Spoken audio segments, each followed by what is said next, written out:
I don't understand. Hold up, wait. Oh, he's got the LGBT lights. It's RGB. Hey guys, how's it going? No scam. Starting on early. Starting on time. It is I guess it's a morning for you guys today. But we have a couple of things I want to talk about tonight, which I think you'll enjoy. I've got three topics. We've got the results of the Lolcow of the Year award, which we did have a fun little stream about. We have Brian Krassenstein crashing out as per usual. Now, this guy has been on my radar for a while, and he's finally got his own thread on the farm. So I thought that might be fun to check out as well as state-mandated UK games that teach you not to be a right-wing extremist. So that's what I think. We're late. Special guest, Medicare? No, I don't think so. Although I heard he's getting better, so good for him. But we'll check these out in due time. I think we'll start with the Lolcow of the Year award because that one seems like the first easy one to get through. And but fun little detour is I've been getting scammed all weekend. I got scammed by my delivery guy who showed up just as soon as I left the house today for the one time I left the house. So we might get jump scared during this stream. I got scammed by my girlfriend twice. She tricked me. She played me like a damn fiddle because she likes going to like museums and stuff and art and all that sort of garbage. And I'm very uncultured, you see, so I don't care for any of that stuff. But she promised me that we would go, or well, she invited me to go. You know, she's like, let's do this. Let's do this. She wanted to go see the Atlas statue, which was on loan from Italy for the World Expo Fair. So she's like, okay, this is only going to be in Japan for a little bit longer. We got to go see it. And I was like, oh, okay, this actually sounds pretty cool. So we're going to go see some real life, Greek statue works of art. Is it Greek or Roman? I'm not sure. I think it's Greek, right? Anyway, I show up at the museum on Saturday. She didn't buy any tickets and it's completely sold out. So it's impossible to go. But it just so happens that the Osaka Zoo is right next to the museum. So we go to the zoo instead, which was actually pretty fun and surprisingly good value. It was only 500 yen, which is like $3. And I got a fun little trophy here. This is going to lead somewhere, by the way, guys. It's not just a pointless story that goes nowhere. All right. While we're at the museum, there's a lot of these Gashapon machines, and I got this little kiwi. Look at this guy. Look at this guy. He's so cute. Oh my goodness, I ruined it already. You can see he's a muscular kiwi. He's got his six-pack. He's got his six-pack and he's got his little dumbbell. So I thought this would be perfect for the Lolcow Awards since it's like a little kiwi. There was a really fat kiwi that I was trying to win, but I didn't get it. It's like just a blob kiwi. It's broken. What's broken? Oh, the thing. I guess the thing. But while we were at the zoo, there was a kookaburra. Well, actually, there was two kookaburras, yellow hands. It's the lighting. It's the LGB lighting, okay? I don't have jaundice, okay? It's true. Anyway, while we were at the kookaburra exhibit, I know how to talk to kookaburras, as all Australians do. So I let out my perfect kookaburra call, and then all the kookaburras started singing to each other, and we set off the entire zoo. It was great. That was a lot of fun. And then she said, "All right, tomorrow we'll go to we'll go see the Greek statue, Atlas statue, okay? So that's Sunday." I'm like, all right. So she's like, she's gonna get the tickets this time, it'll be fine. So Sunday morning, there's no tickets. It's completely sold out until the end of the thing. And when I show up at it, like, I should have known that something was going on, that she was tricking me, because we went to a different place. We didn't go back to the museum that's by the zoo. So I was like, oh no, I don't know. We go to this art display, like interactive art display thing. And it's like, I'm like, what the fuck? This isn't Greek art. What is this? And it's an exhibit for Gustav Klimt. And she tricked me into going to see another fucking European artist. I don't know how she keeps doing it. This is like the fourth time she's scammed me into seeing these. Anyway, it's my problems. I guess you guys don't care about it, but it's actually pretty interesting. So anyway, all right, that's the seething segment over. All right, be sure to hit the like this stream. What the kookaburra said? I would love to do a kookaburra impression for you right now, but the problem is the only way to do a kookaburra impression is very, very loud, and I don't want to let out a full-throated kookaburra right now, here and there. But it was a lot of fun. Being able to talk to kookaburras again is something I haven't done for many years. All right, so Lolcow of the Year awards, and actually we missed two categories, as it turns out: the Lolcow Girl of the Year, and I think also one other category, but we'll go through it anyway. So this will be a pretty quick, I think we'll go through. So the best media of the year was Kaya Place, the Hassan Dog Shockening. This kind of surprised me, but I guess not really. I thought it was a shoe-in for the Will Stancil show, to be honest. The Will Stancil show was so good, but it only got 3rd place. In 2nd place was the Kanye Untitled Song. Which, again, this surprises me as well, but I guess it is what it is. That's, Will Stancil had 2 categories here. That's kind of cheating. He's also got the Raped by Grok, but that came in 6. The funny thing is, we'll actually be talking about Raped by Grok again tonight when we get into the Brian Krassenstein segment, or maybe it's Ed Krassenstein, but they're basically interchangeable because they're both just 2 midget members of the Lollipop Guild. All right, so that was the best media of the year, the Kaya Dungeon. All right, next category was, I'm going from bottom to up. The OPSEC fail of the year was Alex Hogendorp. Okay, I'm not too interested in the OPSEC one, so we'll go through this one real quickly. All right, which one is this? The next one is the best supporting actor. And this was Billy Mitchell by, I believe, 60% of the vote. This was an absolute blowout. And, I mean, what can you say? He deserved this award. Here's his little strong little Kiwi guy that I got. There's another one I got where this is like drinking protein, which is kind of cute. Looking forward to seeing this Machiavellian mastermind in the future continuing to win. He's just rich with hot sauce money now. Very, very cool for him. Very cool, Billy. In memoriam, of course, it was King Cobra JF. You can press F in the chat for him. We have... this was the VTuber of the year. Of course, it was the Burnt Peanut with 52% of the vote. Next was Anna Valens, the Troon journalist who tried to get into the V-Allure, or the sexy VTuber gang, but they said no men allowed, which was absolutely funny. And Pippa with the 3rd place, which is actually kind of surprising because just how popular she is in sort of fringe and or 4chan adjacent spaces. This kind of surprised me. I thought that Burnt Peanut was absolutely going to win because it's just so funny that he keeps making VTubers mad. So there is that. All right, next up we have the most deviant. And this is one we kind of skipped over very quickly last time because it was actually just degenerate and making me kind of sad. But it was Blue Fulf, the furry troon best known for filming himself pooping on a plate, and maybe he pooped in a pool at some sort of convention, as I recall. There we go. All right, next we have the best Gen X Lolcow, and it is Patrick Tomlinson. So all of these 52% of the Stalker children voted for Mr. Tomlinson, and maybe they're just a fan of his pepperoni nipples or whatever. Who can say? All right, next up, what do we got? We got the Girl Cal of the Year. Now, this is the topic I think we skipped because I remember when I was previewing it before the stream, I completely forgot to do this one, but I remember seeing Vizipop because Vizipop is like, she's the person that created Has Been Hotel / Hell of a Boss, she's the creator of the Stolas incantation that Styx Hexenhammer worships. And people are kind of cotching on to just how terrible she is a writer at the moment, so this one kind of interested me.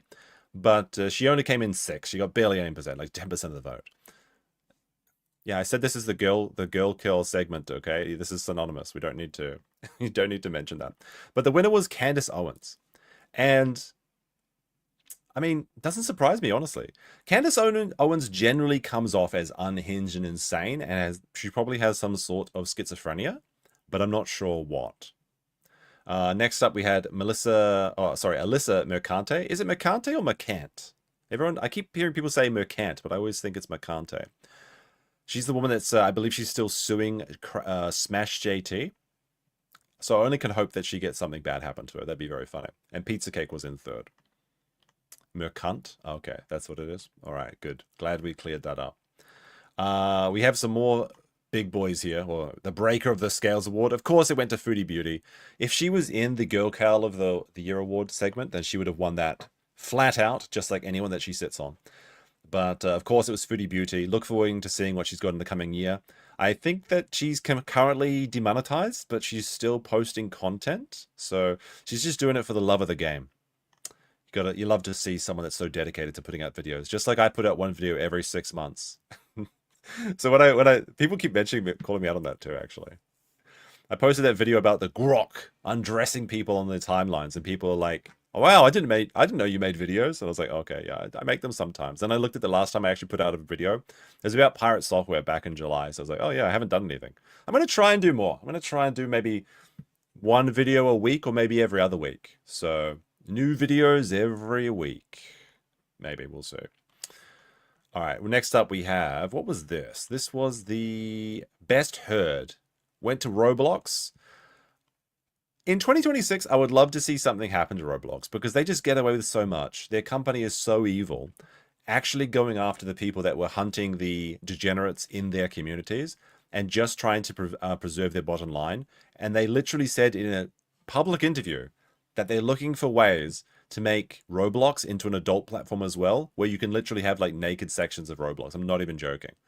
So I hope that only the worst things happen to them. In second place, it was Blue Sky. And then in third place was the Rowling Derangement Syndrome, which is my personal favorite here, actually. I think it's very entertaining to see how JK is getting away with so much and just living her best life since she has so many Harry Potter dollars. Very fun, very fun. All right, what is the next one we got? We got Fresh Meat Award. And this one kind of disappoints me. Like, a little bit. I think this was a fairly close, but maybe not, I don't know. But the winner was Carl Jobst, the man that lost it all. The Australian, hello ladies, welcome to the, what was it? Make Her Date You Now website. Ladies looking good tonight. Now, apparently Carl Jobst is going crazy because he's had everything taken from him. And the Australian courts are pretty lenient on these sort of things. So he's just decided to double down and go after Billy and other people. And I'm not sure it's going to work out too well for him. Maybe there's a rumor that he transferred like the deed to his house to his wife or something. I'm not sure how accurate that is. But seems like he hasn't been taught a lesson enough yet. So maybe he'll step on a jellyfish or something in the new year. It is summer in Australia, of course, right now. And maybe he'll give him shock him back into a coherence and he'll drop this silliness. Now, I was hoping that Clavicular would win because Clavicular is, and I mean, to be fair, he has only just shown up, and Billy Mitchell and Carl Jobst together was like the dynamic duo of entertainment. So maybe it's just because this is like the fresh meat, but I'm really expecting to see a lot from Clavicular. I'm expecting this guy, like, I think there's no other way about it. This guy is going to die in a sauna in Thailand, just like Zeus. And I want to be the one that says, that this is what's going to happen. He is going to go into a sauna and maybe he's just going to, his heart's going to give out because he's been doing so much test. Or maybe Sharky, that guy, you know, anyone know what I'm talking about? There's this roided up New Zealand guy called Sharky that lives in Thailand. Absolute degenerate. And people say that he assassinated Zeus. But this is like, I think this is boomer humor, actually, when I think about it. If you're like, if you were born in the 80s, I'm sure you know what I'm talking about. If you're born in the 90s, maybe. Any of the Zoomers in chat that are now, I guess, 26 and already too old to date Leonardo DiCaprio, they have no idea what we're talking about. Been there, done that says, nice cardigan. It's not a cardigan, but thank you. It's, what is it, a happy? A Japanese happy? It's the one that I stole from that ryokan by mistake. Very comfortable, though, and it's a little bit chilly today. It's like a snowstorm across the country, actually. So my was that his name, Chessbra? No, I think Sharky's an urban legend. Did he kill Zeus? Press 1 in chat if you think so. Press 2 if you think no. But yeah, this is very comfortable, so I like it. All right, it does kind of make me look like I'm in my pajamas though. And finally, the Lolcow of the year. This was both a surprise and not a surprise. But of course, the winner was Anissa and Mrs. Anissa. Everyone knew this was going to happen. Not a surprise, but who else could have won it? Now, the big surprise for me was Pirate Software in second place. He had 25% of the vote, and there was like a runoff vote or something, I think. But like, I was like, when we did our votes on this, he was the first to get eliminated, I believe. He wasn't like, he did have a pretty big year, I guess. But he kind of, he went out, he became cringe, and then he kind of went away and went back to his thing, and his career's still doing fine. He's, you know, he's just doing his same thing. He's got his community. He lost all of respect, but even though he is insufferable, I feel like he's almost not on Lolcow territory. You know what I mean? Because I think with Lolcows, even though Lolcows have this same feature that they can't take criticism and they always will never admit that they're wrong, he's still doing very successfully, which is a rare trait for Lolcows. So I think that he would have been eliminated, but no, he actually came second. Hassan was in third place. And Hassan, again, he's kind of like very successful, so it's kind of surprising to even see him on this list at all. But the thing that's like very lolcow about Hassan is that he may actually be the destruction of Twitch. He's going to crash this ship with no survivors, is what I'm expecting. Bossman Jack, of course, was robbed for, I believe, the third year in a row, or perhaps the third year in a row, right? Because Nick Recator won it twice in a row. And Bossman has been in jail for the majority of this year or something crazy, so it was no real chance. Tex Saxonhammer, I think he would have got a higher vote. I was expecting him to place higher, to be honest. I feel like he would have been over Bossman, but there may be some implicit bias in this because the Bossman is, of course, very much a favored lolcow of Josh Moon, the owner and operator of the Kiwi Farms, who did settle this up in as well. So there you go. We also have Nia says, nice happy. Thank you. You spelled it correctly, too. Zombie Licorice with a $10 says, take my money. Thank you very much, chat. Much appreciated. Tried to give... I know I've been streaming later, I guess, for my main audience. I've been streaming earlier in my morning. I quite like that time, but some people were getting sad. They said they missed the evening show / morning show. So I thought I'd throw one of these in today. I was going to do this earlier in the day, but I wanted to make sure that everyone has a chance. All right, that's the lolcow stuff. Let's get into the main... Oh, no, I already spoiled some of it. He's short, chat. He's short. So this is Brian Krassenstein. Now, you may think that he's live because he has this red ring around his thumbnail. No, this is a ruse. He's already scamming counters at 1. He put this red ring around his profile picture so that he stands out. Now, him and his brother are essentially interchangeable. They're twins. And if you know about them at all, you probably know about them for being Trump reply guys. They basically made their entire internet presence by 24-hour ops, F5ing Donald Trump's Twitter account, and always being the first... It was one of those brothers. They were taking like 12-hour shifts or something. I don't know how they did it. But without fail, for I believe the first 4 years of Trump's presidency in the first term, these guys were under every single post. Now, I know a little bit about their history. They used to run Ponzi schemes. They're scammers. They're liars. They're frauds. I believe they were also... One of them was on a Destiny debate as well, like on Destiny's team. And I also know that they were slimy internet domain traders. And they had many very sussy internet domains, like a lot of teen porn names. But particularly, they had one that was like 17-year-old, like, it was very sick stuff. And they denied that they had this, and then Grok graped them and told them that they did in fact own it. But they tried to they basically scammed their entire way through life, got a bunch of money. They actually had a news article, a news camera showed up at their house because they was just scamming so hard and as possible as hard as they could. And after getting all their money and from stealing it from poor little old ladies that they're tricking out of their 401ks and things, they decided that they needed to have more attention on the internet. And that's when they started to become the reply guy arc. Now, how much money they make from this, I'm not sure. One of them at least made $20,000 from Elon's Twitter, I believe in over a several months period. And they also have enough money to buy like their own like Twitter icon. So if you own like a media company, you can make like this gold checkmate. I believe it's like $500 a month, but then you get to have your own like symbol. So some people do this. I think like you see some game companies have this, some sponsorship, some agencies, those sort of things. But I think this is pretty much a waste of money. Apparently it's for the Krassencast. There's hard-hitting stuff. Anyway, the reason that he's on today's watch list and the reason that we're going over Brian is that there was, of course, if you saw the thumbnail of this stream, a pretty big story going on in Minnesota. There's several big stories, in fact, going on in Minnesota. We have the Somali daycare, which was dominating the headlines until some woman named Renee Good decided to attempt to run over, allegedly, a ICE agent who was then shot because she decided to fuck around and then she found out. Now, regardless of whether she was trying to steer the wheel away or she was trying to disengage, it doesn't matter. If there's an officer in front of your car, you cannot just drive them over. And I think that, like, I'm sorry, white women in particular, need to understand that the world isn't going to treat them like the passenger princesses they believe they are for their entire life. Unfortunately, that they've had too long where they haven't had to deal with any repercussions from their actions, and they think to the point where they think they can just make up their own laws now.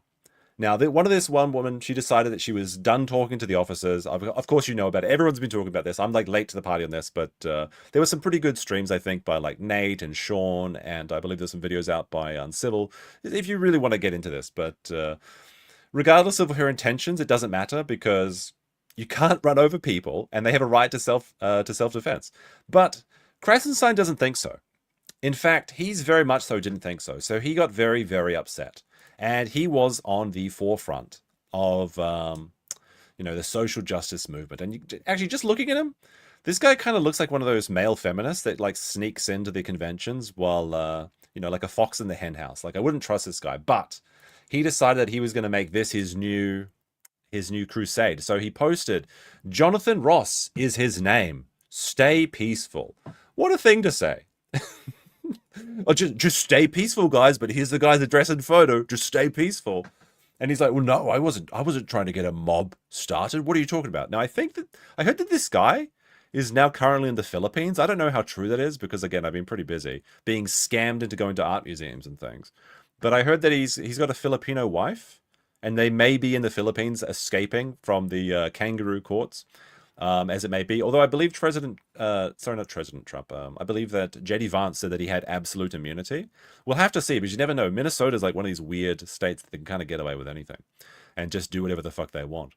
And you know what's really sad is I didn't review the video because there's actually like a T-Rex in one of the shots, and there's like a giant shark and stuff. So I didn't even get to do the dinosaur review on this. I really missed out on the wagon here. But anyway, he posted out Jonathan Ross, and I think this was after one or two fake names came out as well, like all these different people getting like catching strays and things. So in response, this woman, Sarah Rose, "Brian's mansion in secure gated community in the safe red confines of Florida. Stay peaceful."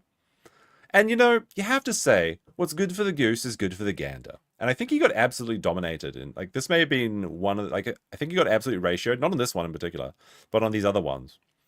And he got very, very upset about this. Very, very, very upset. He started to have a bit of a cry. He said, let's see how ignorant MAGA is. MAGA is doxing me and my family because I simply posted the name of the masked ICE agent who killed Renee Good. Well, look, if maybe she was a better driver, maybe if she drive more good, she would be alive. After mainstream media already reported on it. Now, if it isn't doxing, if the mainstream media reports on it, then surely that means that he could not be doxed. Because let's take a look. Krassenstein brothers own Lee home raided by Homeland Security. Let's take a look at this. Let's have a look for ourselves. More about a raid on a home in South Fort Myers. Property records show the home on Anchorage Way off Iona Road is owned by Edward and Brian Krassenstein. Neighbors tell us they are not only twins, but business partners. NBC2 anchor Brittany Weiner spoke with a man who used to work closely. It's like you double. When we get into the actual thread, I guess we'll see it. Never mind, I'll save my jokes for then. Closely with the brothers. Well, Peter, that man that I spoke with tells me that these brothers were great business partners for at least 2 years, but he said when they say great business partners, I mean, they are good partners, I suppose, because well, they're not really, but you know what I was going to say, chat. You know what I was going to say. Stealing and scamming a lot of people's money does not make you a great business person. It makes you rich. Running a Ponzi scheme makes you rich. It doesn't make you a great business person. But I mean, anything to get success, I suppose.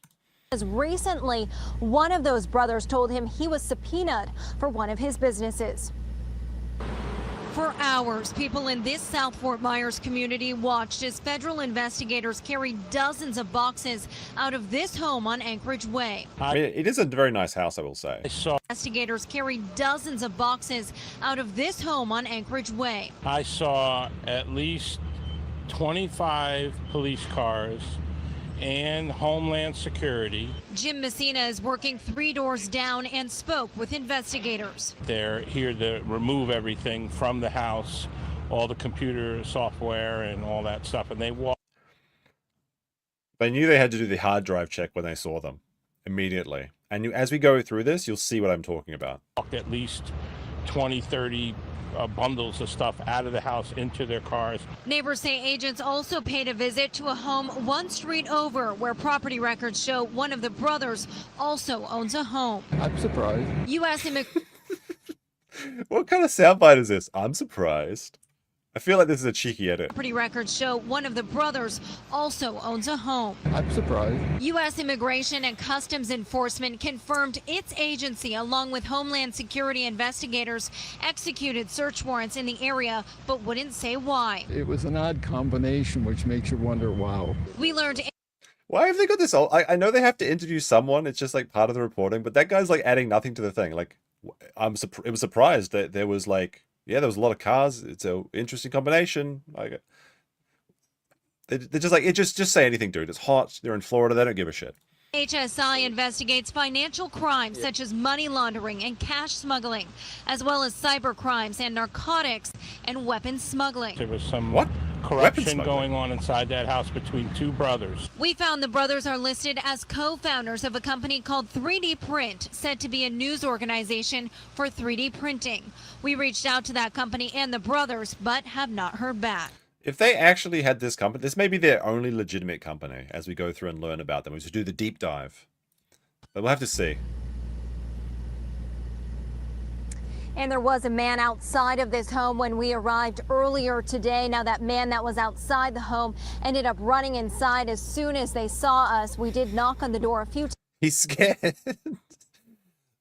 Oh my goodness. Like little munchkin. Like, I'm going to be making a lot of short jokes. If there's any short kings in the chat, I apologize. But like these boys do look like they escaped from the Lollipop Guild. So the image of like a short little Krassenstein going out to the mail and then running away from the news reporter is very entertaining to me, because they probably this chick's probably like, you know, 6 foot in her high heels or something. I think the Krassensteins are like 5'3" or something ridiculous. I don't know, like some of the pictures I saw of them when I was looking for the thumbnail, I think it may be Photoshop, but I'm not sure. It's like it's like that uncanny valley where you can't quite tell, like how people used to slightly make Destiny's head look larger in every photo. Times, but no one answered. Reporting live in Lee County, Brittany Weiner and... All right, they're so brave on X indeed. Thank you very much, Casanova Frankenstein. All right, let's have a look. So they have their... Oh, wait, hold on a second. Yeah, I just don't need that anymore. No, wait, there's more. All right, so like... If they've already been published in the media, then surely showing their home is not doxing. Like they've already, through their own faults and failures and corruption, have been exposed on national television. So how could that be doxing? But anyway, I have been viciously doxed by mega accounts and proxies, not because I hacked anything, not because I threatened anyone, and not because, yeah, he didn't threaten anyone, chat. He didn't threaten anyone, chat. He's just like, this is the guy's name. Stay peaceful. He knew what he was doing. Come on, come the fuck on. What was the point of it? What's the point of putting his name out there unless you want some shit to head his way? That's the only reason. Not because I threatened anyone, and not because I posted private personal information, but because the name of a masked government ICE agent who killed Renee Good in Minneapolis after mainstream news outlets had already identified him and widely reported the incident. Let's be clear, that is not doxing. It is journalism. I hate journalists so fucking much. Well, I mean, I have some friends that are journalists, but like journalists, I mean, some I assume are good people, but journalism as a whole is one of the most cringe professions. Renee Good, a 37-year-old citizen, poet, unemployed, writer, unemployed, wife, unemployed, and mother of 3. Now, I've heard that there's some contention about this, like she's a mother of 3, but allegedly 2 of her children with the father or other family members, and she's only in custody of one of them. I heard that her partner was like putting out cigarettes on like kids' arms or some shit, but then someone was saying that was a fake news. I'm not sure if that's real, and I'm going to say that this is all like allegedly, okay? Apparently the 2 lesbians, which I guess it's one lesbian now, were not the best parents. This is why she doesn't have all custody of all of her kids. Now, I believe that she's from a different state, perhaps Illinois, based on her license plate, but she seemed to have crossed state lines into Minnesota so that she could be a professional protester. Anyway, she was fatally shot by U.S. ICE agent in Minneapolis during the federal operation on January 7th. Local and national media widely reported the agent's identity, including footage of the incident. Yet, when I posted the same name of the agent information already documented outside the public records. Mega operatives reacted with a coordinated online rage, falsely accusing me of doxing. Well, then what are you doing right now? Their response wasn't rhetorical. It was retaliatory. Well, that's exactly what you're trying to get happen. You want people to take like actual social justice, not like social justice warriors. You want people to take vigilante justice. This is what real doxing looks like. Of course, he's the victim. He's always the victim, unfortunately.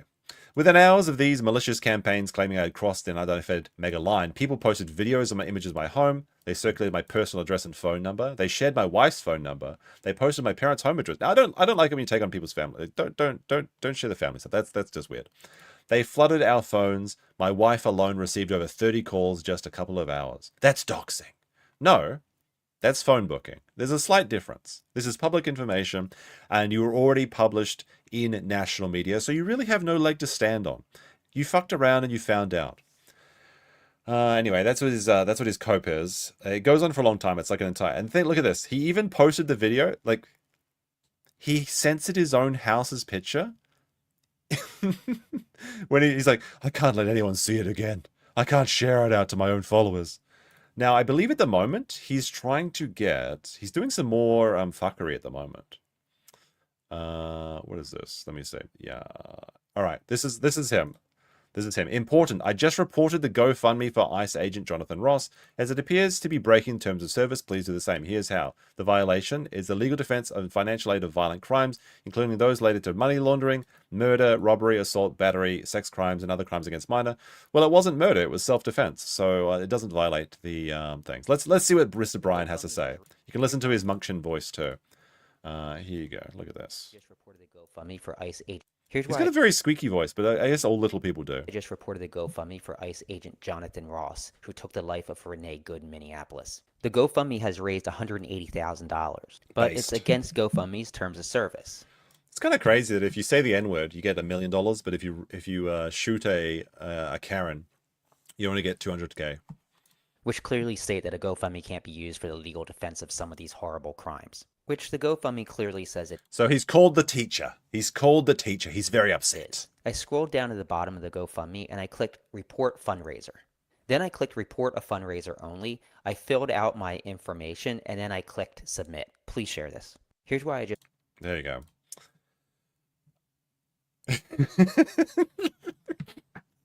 I risked a scroll to see what the first response would be. So Kaguya's top gal says, "You prove every single Jewish stereotype, Brian. Keep up the good work."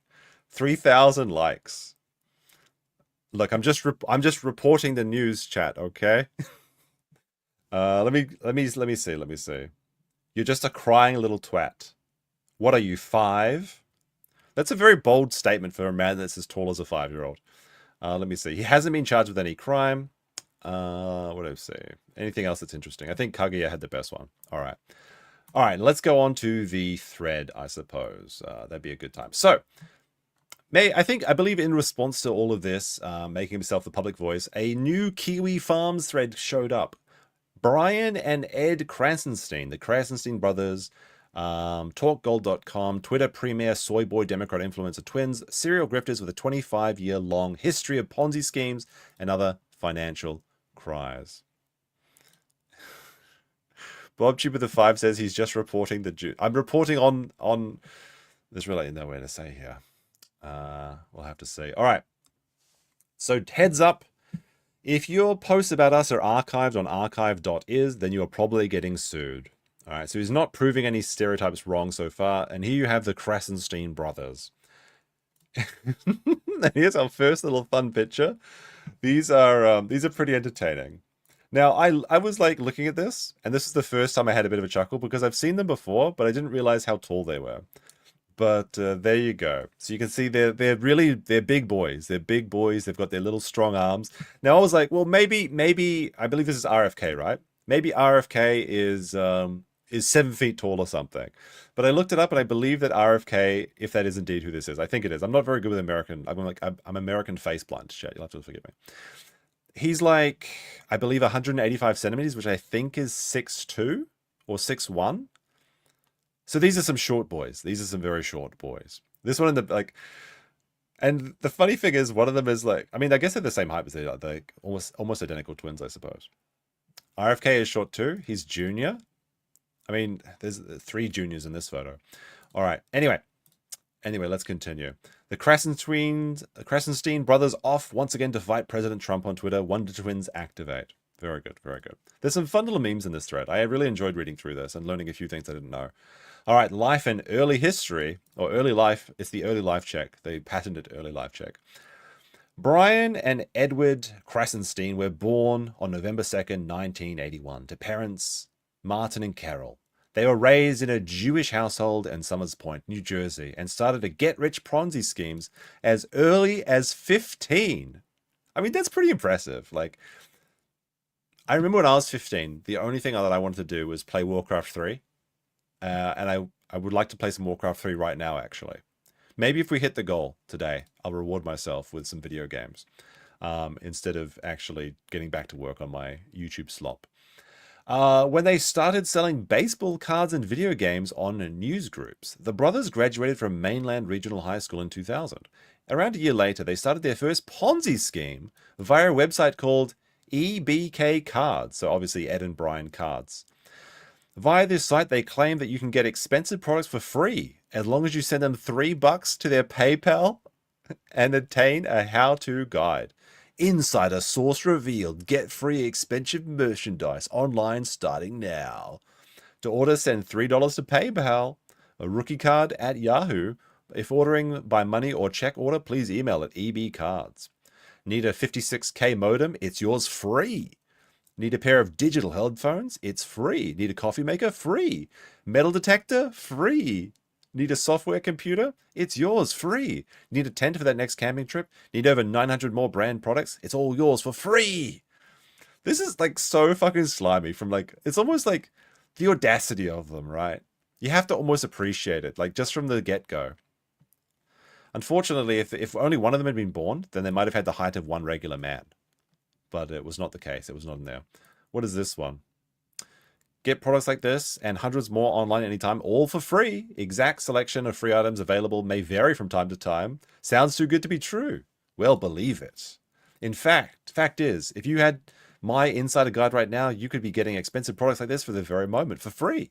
Please note that $3 is not for the actual products, but the resources that will show you how to receive them for free, plus a lot of more. This is so fucking slimy. This is so fucking slimy. It's like when you see someone on Temu and there's like a picture of like a USB key or something, and then they send you a picture of it. Like it's an actual, just like a photo of like something. It's like, we didn't say we're going to give you a 56K modem or digital headphones or a coffee maker. We said we would tell you how to get them for free. And like, it's probably the answer is like, just go to some person's house and, you know, after someone dies, you just pick up shit for free. There's actually a woman that does that. Like, maybe see if I can find this. I saved this a long time ago. But there's this really funny woman who just like makes her career is going around to people's houses after they die and like stealing their clothes. Woman shows up after. I have this saved somewhere, but I don't know where. It just like got back into my mind right now. Oh, I think this is it. Okay, this is from Cheapskates, Extreme Cheapskates. Maybe this is copyright. I don't know. We'll have to see, chat. This is so funny. Like I'm obsessed with this woman. She's so shameless. All right, let's take a look. We'll see if it gets copyright striked. Lydia Abate lives at home for free, eats for free, and above all, finds her fashion for free. I guarantee you that she has the guide. Like she is the number. She's the one person that gave them $3 on PayPal, and she's taken it all the way to the bank, and she's getting away with it. As I've gotten more savvy, I've realized that I don't just need to be frugal, I can get things for completely free. I've been funeral tracking for almost 6 years. So she goes through the paper. This is what funeral tracking is. She goes through the paper, looks at the obituaries, then shows up and is like, look, I know you're feeling sad right now, but I could take those clothes. Like, it's going to be so sad to like go through all the old clothes. You're going to tear up. I'll just take them off your hand for free. This is actual grave robbery. That's what it is. Funeral tracking this tax-free bitch. Is a way of procuring vintage clothes for free by searching the obituaries in the paper. I'm not even finding joking. the right moment to approach the family and ask if they would be willing to donate their clothes to me in exchange.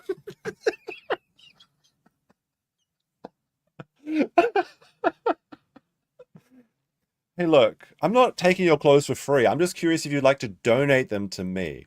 Like, the donation is going to, it's for children. We're all somebody's children, right? Like, I have some parents. I live at home for free. From clearing them out of their house. Hi, my name is Lydia, and I recently heard about your mother's passing, and I was here to offer a service to you. And all that I ask for in return are a few key pieces from her wardrobe. I absolutely, I'm so... This guy... This guy's mother just died. He's probably drinking like half a cup of whiskey in his coffee. And this bitch shows up at his front door at like 5 a.m. or like, I don't know, like 6, 7 a.m. And they've got a camera crew and it's like, hey, look, I'm here to help you, to be honest. As long as I get to keep a few choice items from your mother's wardrobe, I'll be in and out in 5 minutes. Like, oh my goodness. Like this is the face of, this is the man who's like, his mother died. He's starting to like question things in life, what it all means. And this grave robbing woman shows up. Oh my goodness. So passionate about vintage fashion. I would love to give her pieces a second. It gets worse. It's so like this is so disgusting. A few key pieces from her wardrobe. I'm so passionate about vintage fashion. I would love to give her pieces a second life. I actually adore... You want my dead mom's clothes? I'm sorry, like, he's, that like the ringing sound? He almost like broke out into tears. I'm just like, I'm laughing because it's like, it's so horrifying, you know what I mean? Like, that like ringing sound, like the ringing tone. This is what's happening in this guy's head while he's like, oh, what is it? Not the ringtone, but the, like the, like the white noise or whatever. Like zooming out, you know what I mean? Like, listen to his voice. Life. I actually adore... You want my dead mom's clothes?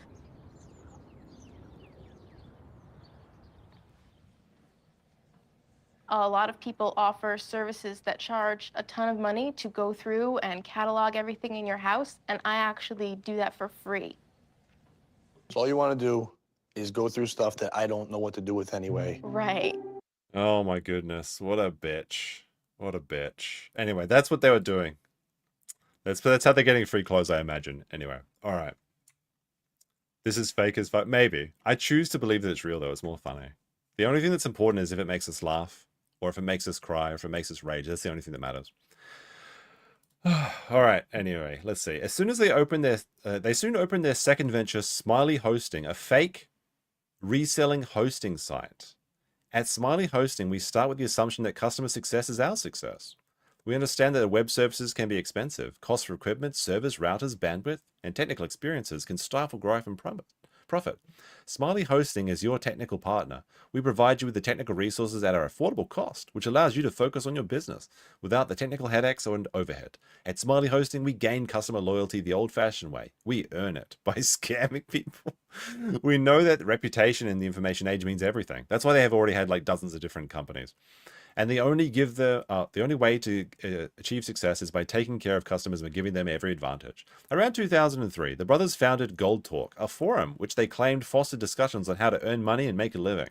So this is like the tech bros before the tech bros invented the course selling as a scam. They were actually like cutting edge in scamming. Testimony from a former mod named Loss claims, I mean, that's what happens if you use their site. You just lose everything. Claimed that Gold Talk was a criminal enterprise and that they constantly had to ban scammers hosting high-yield investment programs, or hypes. Often a type of Ponzi scheme. This testimony was highlighted in an interview with Brian, who suspiciously banned Loss from TalkGold.com. Brian, who should be noted appears to be the brains, that's interesting because Brian and brain is an anagram, of the two, denied everything and ever running any Ponzi schemes. Let's see. Question: did you ever run a hype, or have you been a part of a hype team? No, I never ran any scams. Back 4 years ago, I was an advertising manager for Weekly Gold. The owner, Mario DiGersi, ended up being a scammer himself, and then I promised myself never to get associated with any sort of scam, including investing into them in any way. Well, why'd your house get raided then? That's the question. I think what happened is that they gave up, they gave names, and that's how they get away with this. In 2003, the brothers graduated from Rutgers University with degrees in economics. Who could have guessed? It was around this time when they launched Moneymakers Group, which effectively served the same purpose as Talk Gold. MMG had a history of hosting Ponzi schemes, as well as detailed by back and forth between Brian and a woman on Twitter in 2018. Tyler, please contact me. This is Brian, by the way. I'm trying to understand why you're claiming these things. Direct message me, please. Don't want to talk to you, says Tyler. Your Ponzi scheme cost my widowed sister the loss of $8,000. The government could only refund her $4,000 out of the $12,000 she thought was an investment in a 401k. They sold your properties to recoup victim losses, and you're still living on victims' money. I would love to tell everyone the name. I would love for you to tell everyone the name of this Ponzi scheme. Who stole from your sister? Of course, if it actually exists. I never ran any investment in my life and never took any money from anyone or any claimed investment. All right, I'll just open. So I was trying to read from the preview, but it's too blurry. There we go. Let's see. Then give my sister her $8,000. This is why you're on Twitter all day long. No job, shame on you. Yes, this is one of the criticisms they get as well, is that they're on Twitter all day, every day. And I believe that they defend this at some point as well. All right, let's skip down to this. Forum posts on Digital Point from 2008 appear to indicate that these brothers, specifically Brian, participated in selling domain names from GoDaddy, with the posters having nothing positive to say. These guys should be an easy target if the owner is on the domain. With a reputation and the fact that he lives in the USA, it should be easy. Krassenstein.org, they got the thing. I can't believe Talk Gold is still up. That place is a total shithole. Report him to spamming and spam daily news. Also check out his name profile. Let me see. Scroll down here. What's this? Could you let others know about my get rich Ponzi scheme? I really need new blood. I mean, they're like locusts. They kind of just move on and go from place to place to place. Let's see. The following domain names were stolen from me. So they stole these domains for their own domain selling website. They stole babysle.com, cheapplaystation.com, Every Times, Laughbook, Loser Winner, Multi-Threat, Planet Consoles, Shop for Safari, Teach Us, The Fingerprints, kind of it. There's some funny names in here. YouSuckIRule.com, and a bunch of other random nonsense. I wonder if they're going to show. I wonder if the Kiwi Farms thread has the porn names that they were selling, because that's what I knew about them. Well, someone in chat informed me about that a long time ago. One of the brothers also showed up in this thread defending himself and claimed Talk Gold never had anything to do with it. Let's see. Hi. So this is one of the brothers. Let's see what he said. Hi. The domains were purchased by myself 3 to 4 months ago, I believe right here on DP, but via PM. My phone number and address are legit. Feel free to call to check out. I'm sorry for your loss. Do you think he's sorry, Chad? I don't think so. But I'm not the one who took these domains from you. I'm digging. That's false. That's false. I'm digging up the info I have on this guy that sold them to me. I'll get with you shortly. If you could email me your threats. If you need anything, let me know. Okay. Let's see. Go down a bit. Skip through these. There's a lot of shit on the god. Court filings reveal that in 2015, Brian evicted a tenant with his children because he complained about the home's AC was broken. I didn't know about this one. During the hot Florida summer, Brian took $4,000 he promised to spend fixing the AC on a honeymoon and told the tenant to deal with it. Hold on, I gotta play this one. Where is it? Where is this one? You can't keep getting away with it! He can't keep getting away with it! He won't. All right, so let's have a look. In the court circuit of the 12th Judicial Circuit in Lee, Florida County, the plaintiff, Brian Cranston, versus Danny Ford, the defendant. Response for eviction. Let's make this bigger so everyone can see. All right, so it's handwriting, so hopefully we get this right. I moved into my condo on April 1st, well, April Fool's, 2005. Is it 2005 or 2015? 2015. Almost immediately, I noticed issue with the air conditioning unit. When I told the plaintiff, he responded that it's been that way for years. Then why did you fucking fix it? And that I just have to keep defrosting it. After numerous attempts to have him fix it, he finally agrees to have someone look at it. When he was told when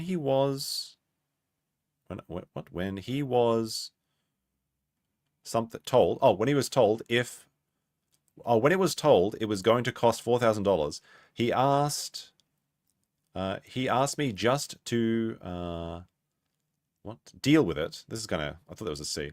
Deal with it for as long as I could, because he didn't want to spend the money because of a honeymoon. My AC would freeze up after 20 minutes and then take hours to thaw, which in summer caused the house to be around 85 to 90 degrees. My children's room was even hotter, causing them to sleep on the couch. It has also cost me an extra $50 a month in power bills because the only way to keep it from freezing is to keep it on 24 hours a day. I would gladly have paid rent if he would have fixed it, the air conditioner. House was uncontrollably hot and the bills got too high to pay, asking for more time. What a slime ball. Like, holy shit.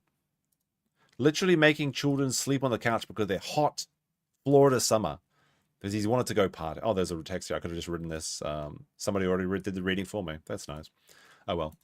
In 2016, the brothers were raided by the Department of Homeland Security and ICE. Maybe that's why he's so mad about ICE right now. That's interesting. Who issued search warrants and seized dozens of devices from their homes and another nearby property owned by one of the brothers. The people they were visited by specialized in financial crimes. Ultimately, neither of them were charged with anything. That's the video that we watched when the neighbor's like, it's strange. In 2018, the brothers received an Encyclopedia Dramatica page, which was instrumental in the creation of this thread. And on July 26, an account called talkgold.com joined and tried to black it out. The account's user page was totally not one of the brothers, was bombed with gore and porn in response. Politics. After Trump won the 2016 election, the brothers started becoming politically active on Twitter. Aside from being frequent reply guys to Trump, Elon, and other conservative figures, they also create tweets that were very obviously bait, with just one example being spewing out facts about Hitler that are obvious comparisons to Trump while claiming they aren't. Let's see what they said. Let's see. The Reichstag's fire occurred on February 23rd, 1933, when Germany's parliament building was set ablaze and blamed on the Dutch communist. Hitler used the incident to push through the Reichstag fire decree, which suspended civil liberties to allow the mass arrest and political opponents. This event became a key step in Nazis' consolidation of power. Yeah, we know that. All right. Where's the allusion to Trump? Let's see. What's the obsession with this historical figure? The lack of any real antagonist for so long has caused so many to just be default to I don't like it, so it must be time to call him Adolf. It's a terrible and dangerous comparison to continually draw every other grievance. It isn't. I'm not comparing anything. I'm Jewish.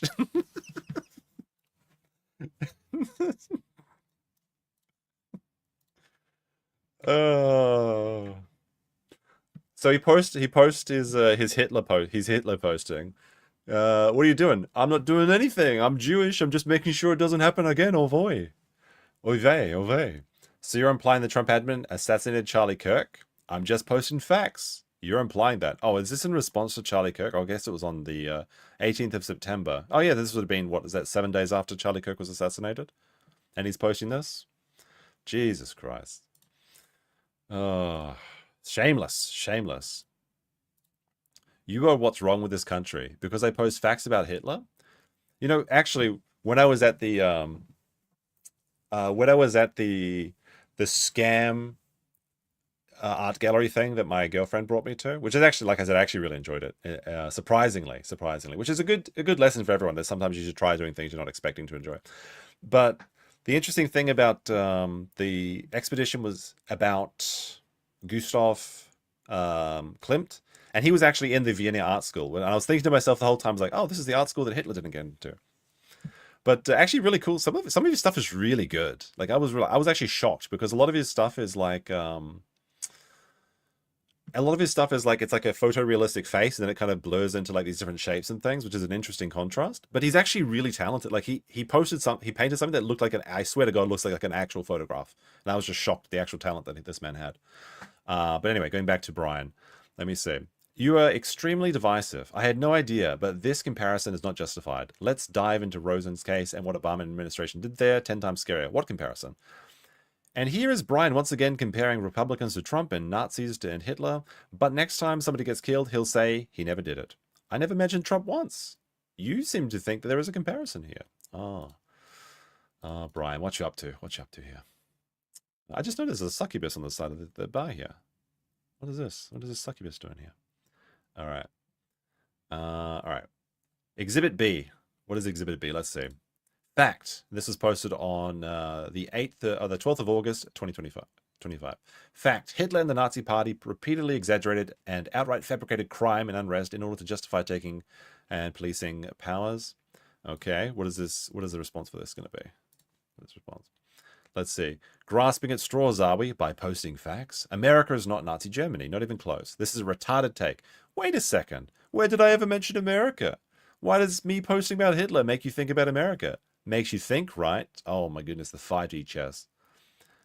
Calling everyone you dislike Hitler or Nazi no longer has an effect. You guys just use that card up. Where did I call anyone Hitler? You're an embarrassment to mankind. You are everything that's wrong with our current society, and you know exactly what you're doing. Evil little man, and the saddest part is that there is two of you. I'm evil now for posting facts about the horrible things Hitler did? Odd take, for sure. All right.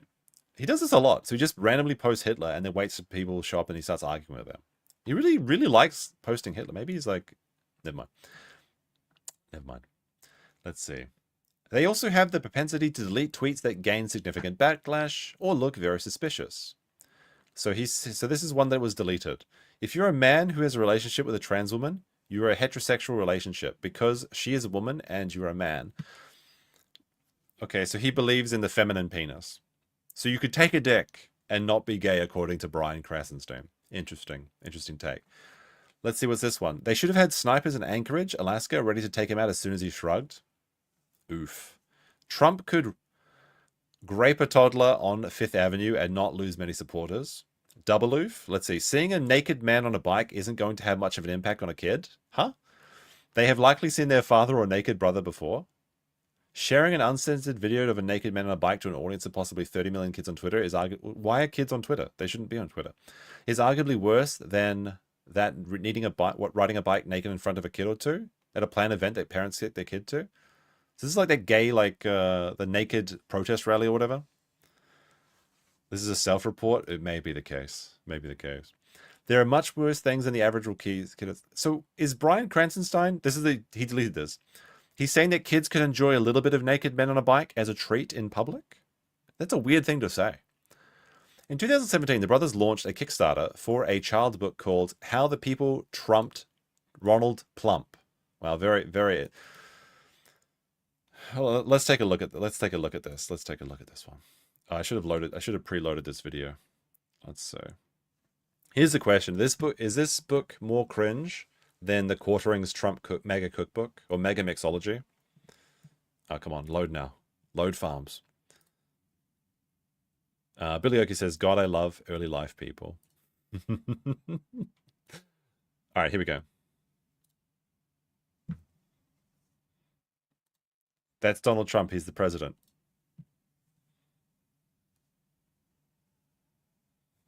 Why are all these children look so sad?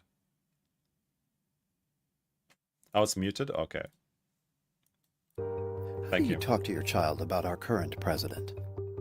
How do we teach our kids our shared values of love, morals, inclusion, and equality, while speaking honestly about a president who seems to care for none of these things? Okay, you gotta see this guy. Oh, I don't know what I said. I don't remember. That was so funny. I remember when Trump did that, and I think Brian was having a fit that, actually Brian kind of looked like that when Trump said that as well. It was very entertaining. The country is in such a novel situation. We really don't have many tools to help give our children the values we feel so strong. Hold on a second. I just want to point out a detail. We really don't have many tools. Sorry for the wall. If you write this on the American side of the wall, how are the Mexicans going to read it? Not very smart. You're gonna have to smuggle yourself into Mexico and then write it on their side of the wall. Otherwise, they're not going to be able to read your little message to them. It makes sense, right? To help give our children the values we feel so strongly about. Oh my goodness! Do you guys remember the pussy hat? Oh man, I can still remember the first time I saw a pussy hat. It was so fun. Like if you were born in the 2000s and you are now, like I said, too old to be dating Leonardo DiCaprio. The pussy hat was when Donald Trump was elected. Women decided they would make pink cats hats, and they would be called the pussy hats because they, grab it by the pussy was the meme. So I remember I was in Japan working in the countryside at this time, and I was on my morning train. And I've told the chat this before, but like I had a very, very Jewish, not co-worker, but she worked as a teacher in the countryside as well, but at different schools. But we would ride the same train together for about 40 minutes of the day. I remember sitting down there. It's like the emptiest train in the middle of nowhere.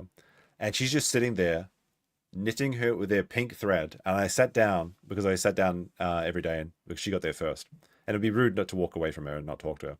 So I sat down and I said, "Good morning. Is that a pussy hat?" And she's like, "Yes." So she thought that by knitting and wearing a little pink hat with little cat ears in the rural area of Japan, where there is no English people whatsoever, she was making a difference. It was incredibly cringe. It was incredibly grab it by the hat. She was funny. She was actually very entertaining to talk to sometimes because her father literally had like Jewish gold that put her through college. And she would tell me about it. Like, she was so stereotypically Jewish. It was like almost like a caricature. And in New Zealand, there's not that many Jewish people. So like, I had never really met any Jewish people until I left New Zealand, except for one Jewish guy at the zoo. He was arguing about the definition of a tortoise or a turtle with the zookeepers, which was also very entertaining. That was like literally the first Jew I ever saw. I think I've told the chat that story before as well. But yeah, we were friends. But she was very cringe at times. But I don't know what happened to her. I think she moved to Poland, unironically, as an American Jewish woman moved to Poland for whatever reason. How's it going, Max? But yes, there was a time when women were wearing these hats everywhere to protest Donald Trump and prevent him from being reelected. So that didn't really work out very well. While including a respectful but honest portrayal of our current president. Get the hell out of here! So we decided to write our own children's book that even the president can read. This is How the People Trumped Ronald Plump. A fun storybook that gently introduces children to the idea that you can respect. It's Plump Tower. It's funny. It's Drumpf. To the Oval Office while applying a critical eye to those who reside in it.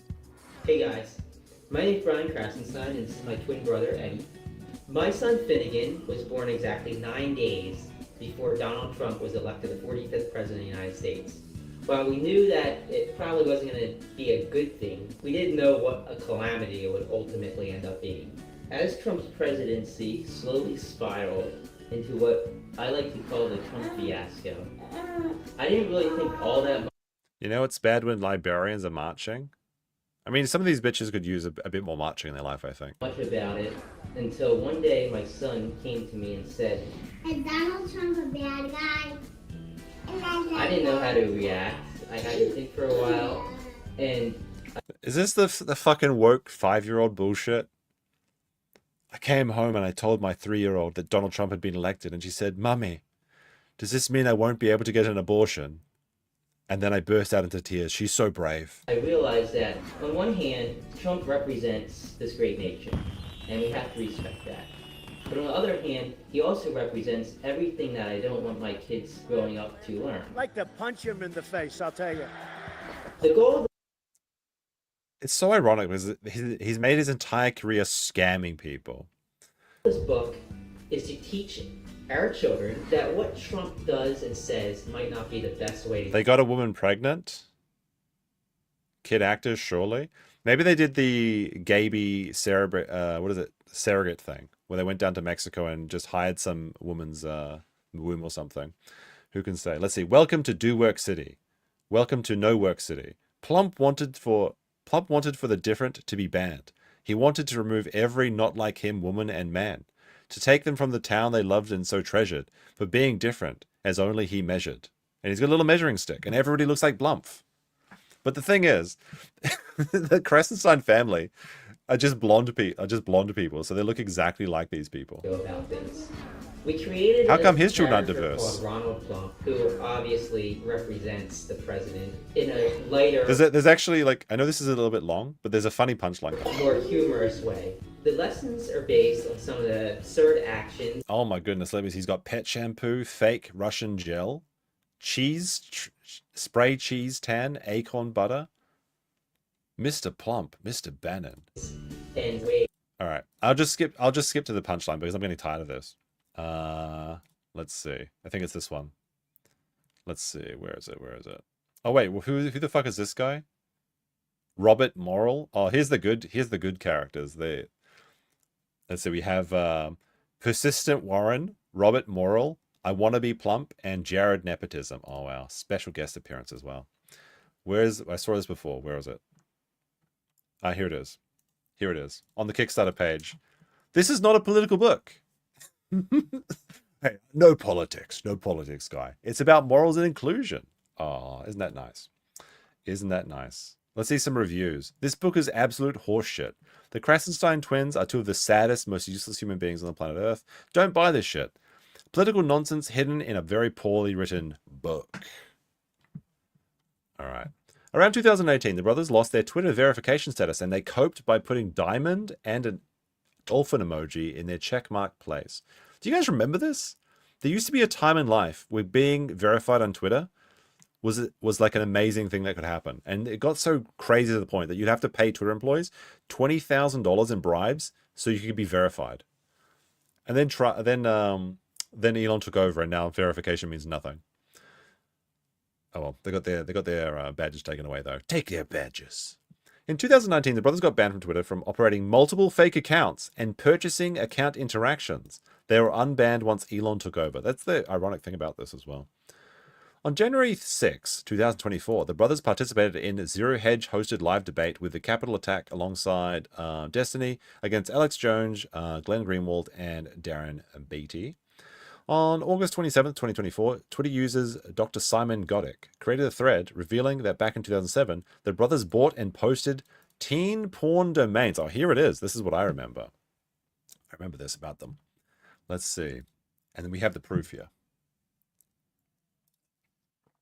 Let's see. Arses.biz, $200 or best offer. Any traffic? Mantback.com, 16K. UUK.co. 19 adult domains, mostly.com's traffic first page. Where's the things? Let's see. Here we go. Teenpies.com. Established website receives 60 to 75 unique daily. Similar type as in premium site teenpie.com. What price are you looking for? And then you can see that EDB RI871, which is one of their like common numbers that they use. So this is absolutely them, by the way. And also this one, 17onlygirls.com. What's you up to there, Brian? Why do you happen to own this website? That's a bit of a weirdy one. As well as other porn names that they own, Porn for Us, bigbooberfilm.com. You can see here basic report for EBD Bry 871 E&B advertising Ed Krassenstein, and it has their associated. Let's see. Wait, hold a second. They own the website. They own the website homosexuals.coin or coin. Oh my goodness, that's a fun one. Let's see, Porn for Us domain. Who owns it? Them again. What else do we have here? What is this? 871. He also pointed out that 871 is their common username. EBD Edbry 781 or 871 is a code among the gay community for rendezvous point. Interesting. 871. So they're actually gay. One of them is elite. One of them is gay. A code used by the gay community to set up a rendezvous point, often to set up a hotel room. Specifically, room 871 can also be used as a verb. Totally got me some 871 last night in Pittsburgh. They're gay. He's gay, chat. Billy Oakey with a 2 says, God forbid, Shamalian collect websites. Brian later cried in a Twitter space about not being able to get the thread taken down. So someone who was as being gay and also a porn peddler and suspiciously owning the account 17. What is it? Where is it again? 17 only girls. All right, so he complained about it on Twitter. Let's listen to this. All right, give it a second. Give it a second. This one's worth it. I previewed it. The line. Listen to his voice, by the way. The line. And it can't just be up to the person to do something about it, because that post could have been removed when it had 100,000. Instead, it has 6 million views. Oy vey.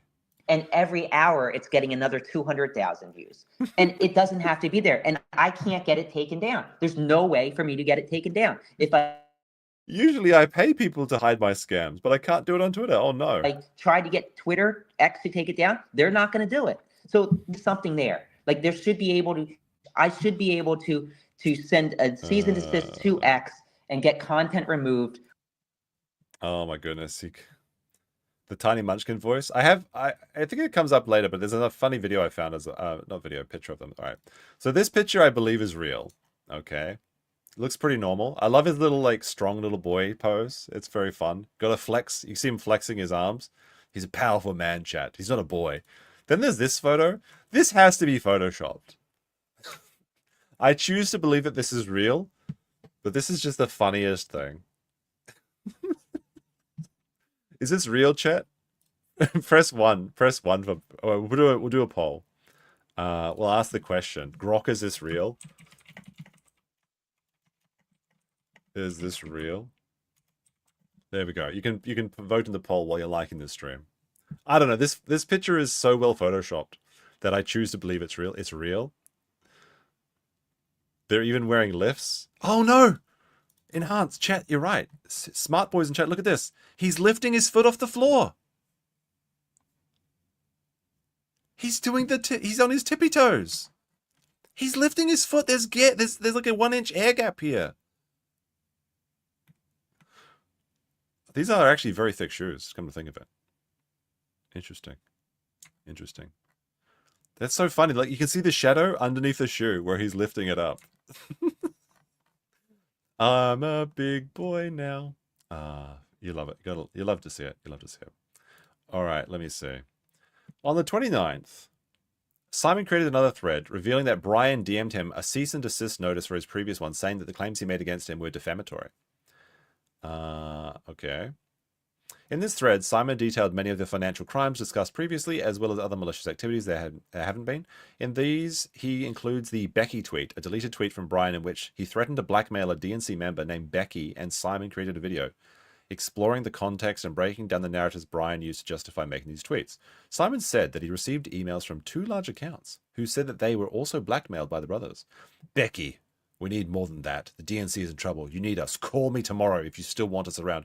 Otherwise, the secrets come out. All right, what is this one? I'll say this. I know Becky. I know one Becky that I can think of. She's a relative and has nothing to do with the DNC. But this is the deleted thread, the deleted tweet, though. Like, you can't just copy your way out of this. People have the receipts. Simon also revealed that the brothers used clickbait Facebook pages to farm followers and monetize them, with one example being the 2010 Haiti earthquake. He also shows proof that they bought real Twitter and Facebook accounts in the past despite them denying it. 2 of these accounts were Justin Bieber and Jonas Brother fan accounts. Cringe. Or maybe they just really like them. Which eventually got rebranded to their main accounts.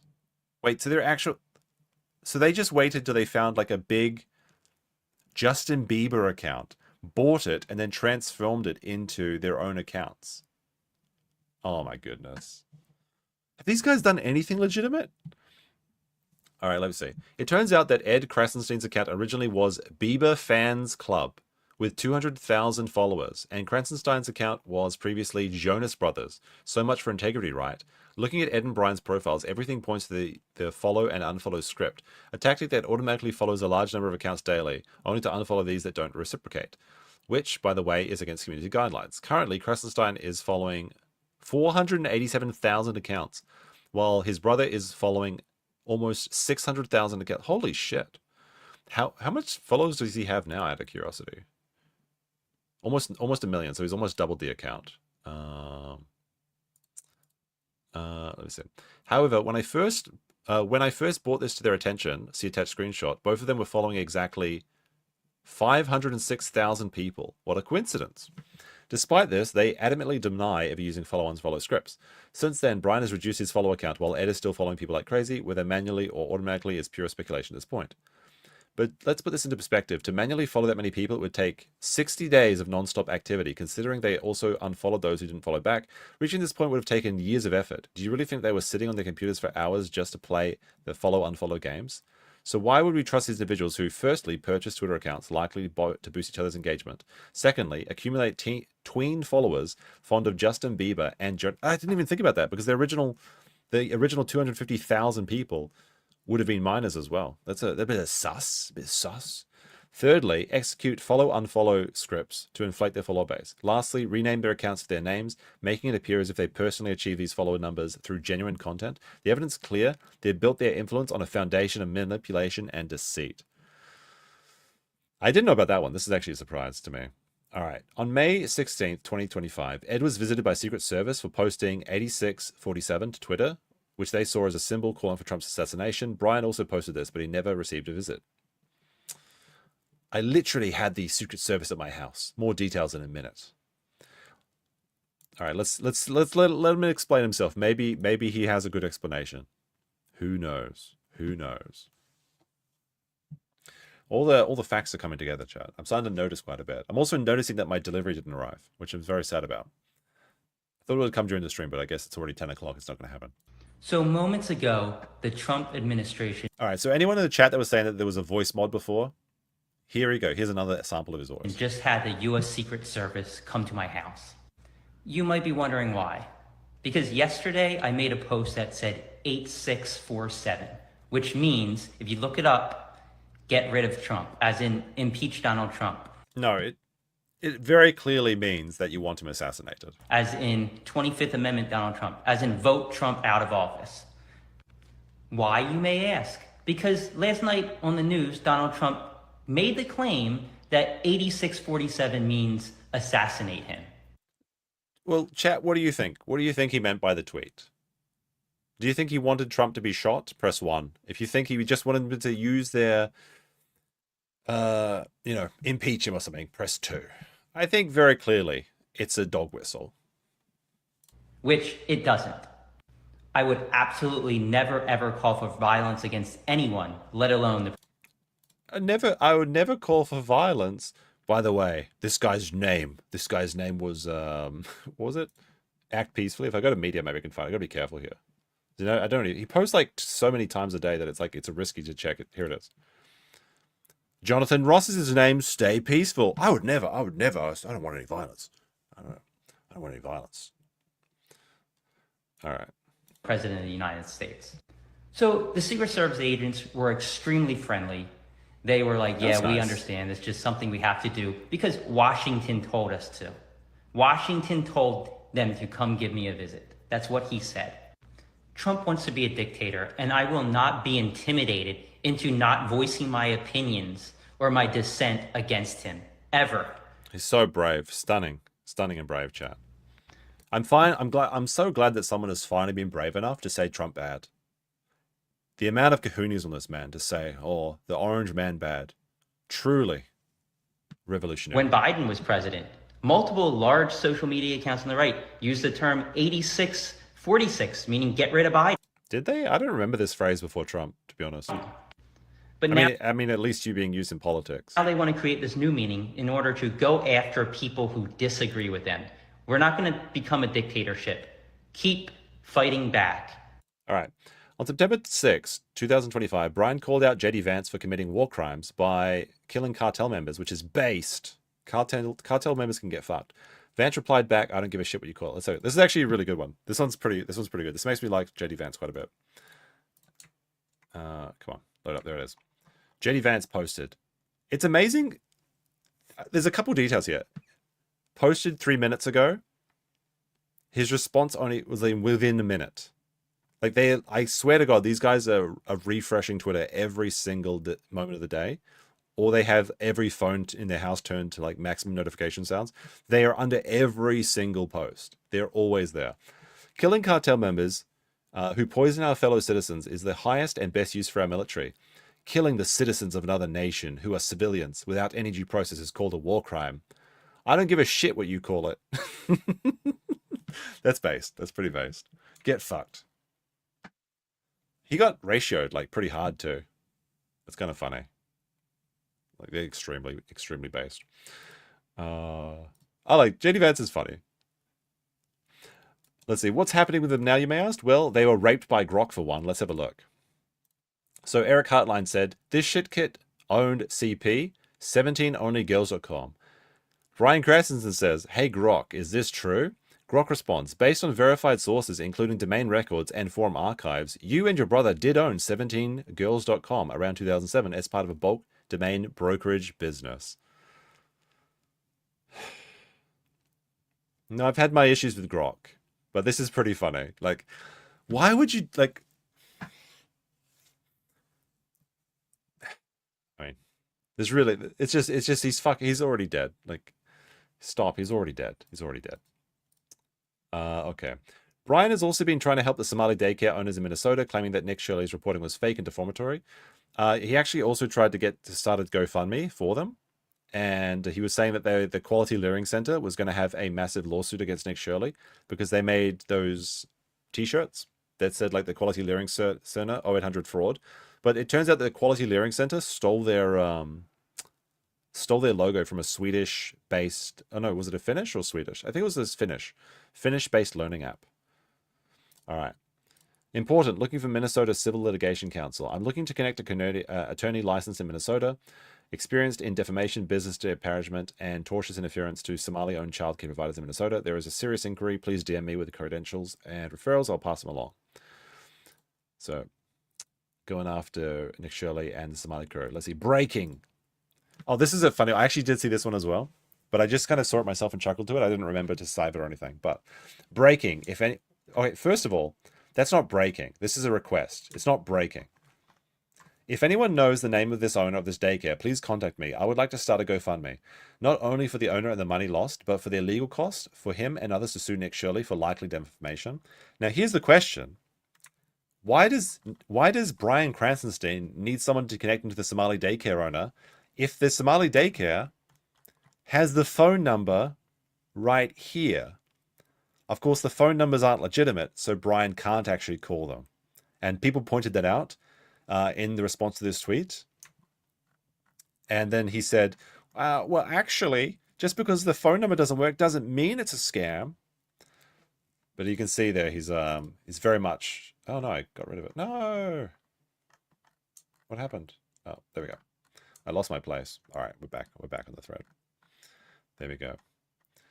I think that's the end of it. But as always, the Krassenstein brothers set off once again to fight President Trump on Twitter. So this is I was surprised that this actually made a thread in the Lolcows, but as someone that's been watching these two for a while and just kind of cringing and having a bit of a chuckle every time they fall flat on their faces, because oh so often does things blow up in their face and then they just delete it and keep moving forward. So I guess you have to appreciate their determination. But I'm looking forward to seeing them seethe, cope, and dilate about this recent posts and going forward. Belzu with a 2 says, I hear Ricada is a Minnesota lawyer with defamation experience. I'm surprised that Nick hasn't jumped on this, you know. It seems to me that as a Minnesotan-based lawyer, he would have just driven down to Quality Learning. Like, I feel like if it was the old Nick, like the Nick that was actually interested in getting views and entertaining people, he would have just made a trip to the Twin Cities and like got out his phone and say, hey guys, I'm in front of the Quality Learning Center. Check out my stream tonight. I mean, he drives there all the time anyway, so that's a big wasted potential. It seems like he kind of just got onto the Renee Good shooting thing. But anyway, he's just lazy, chat. I think that's the case. All right, so moving on from the Krassenstein stuff, we have something fun for you. And that is, we have pathways, navigating the internet and the extremism. This is the UK section, okay? Because, as the Telegraph reports, the Prevent video game that treats every teenager like a far-right extremist. Youngsters threatened with referral to anti-terror programs if they question migration while playing.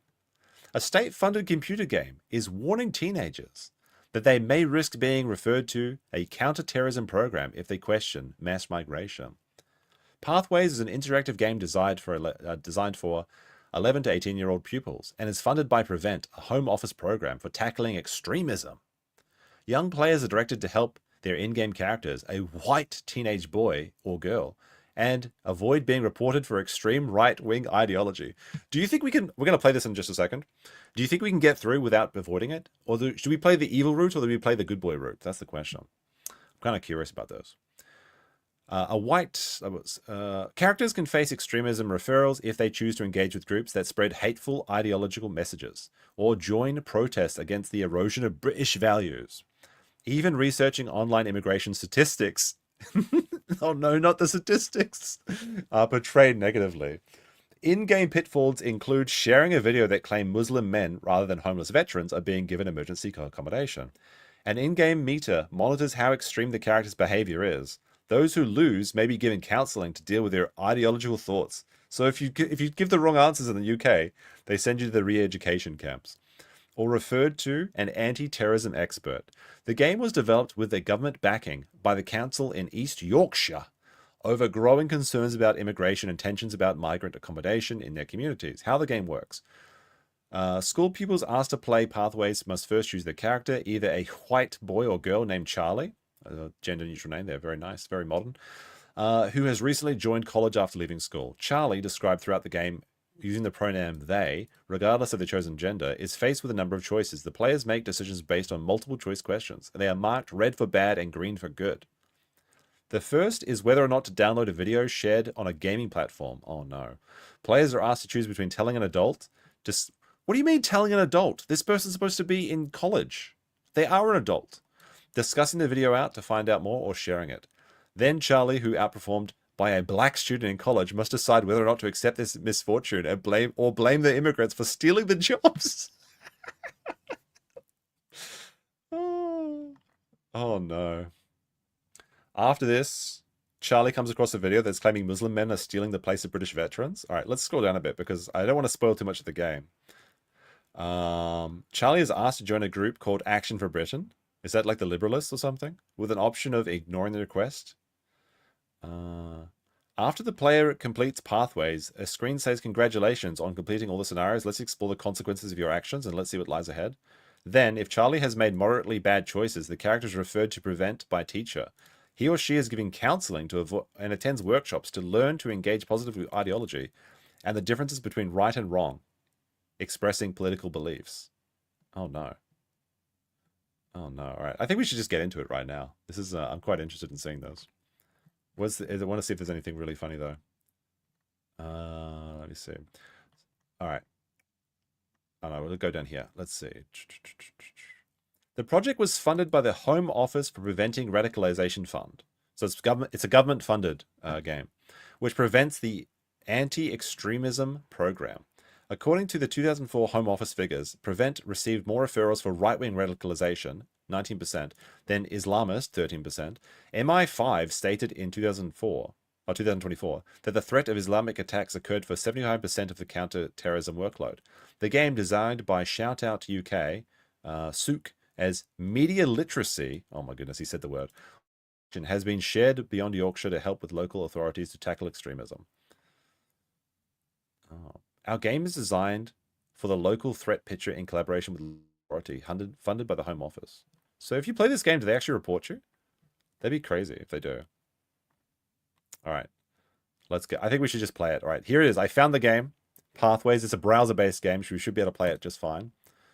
All right, Pathways, navigating gaming, the internet, and extremism.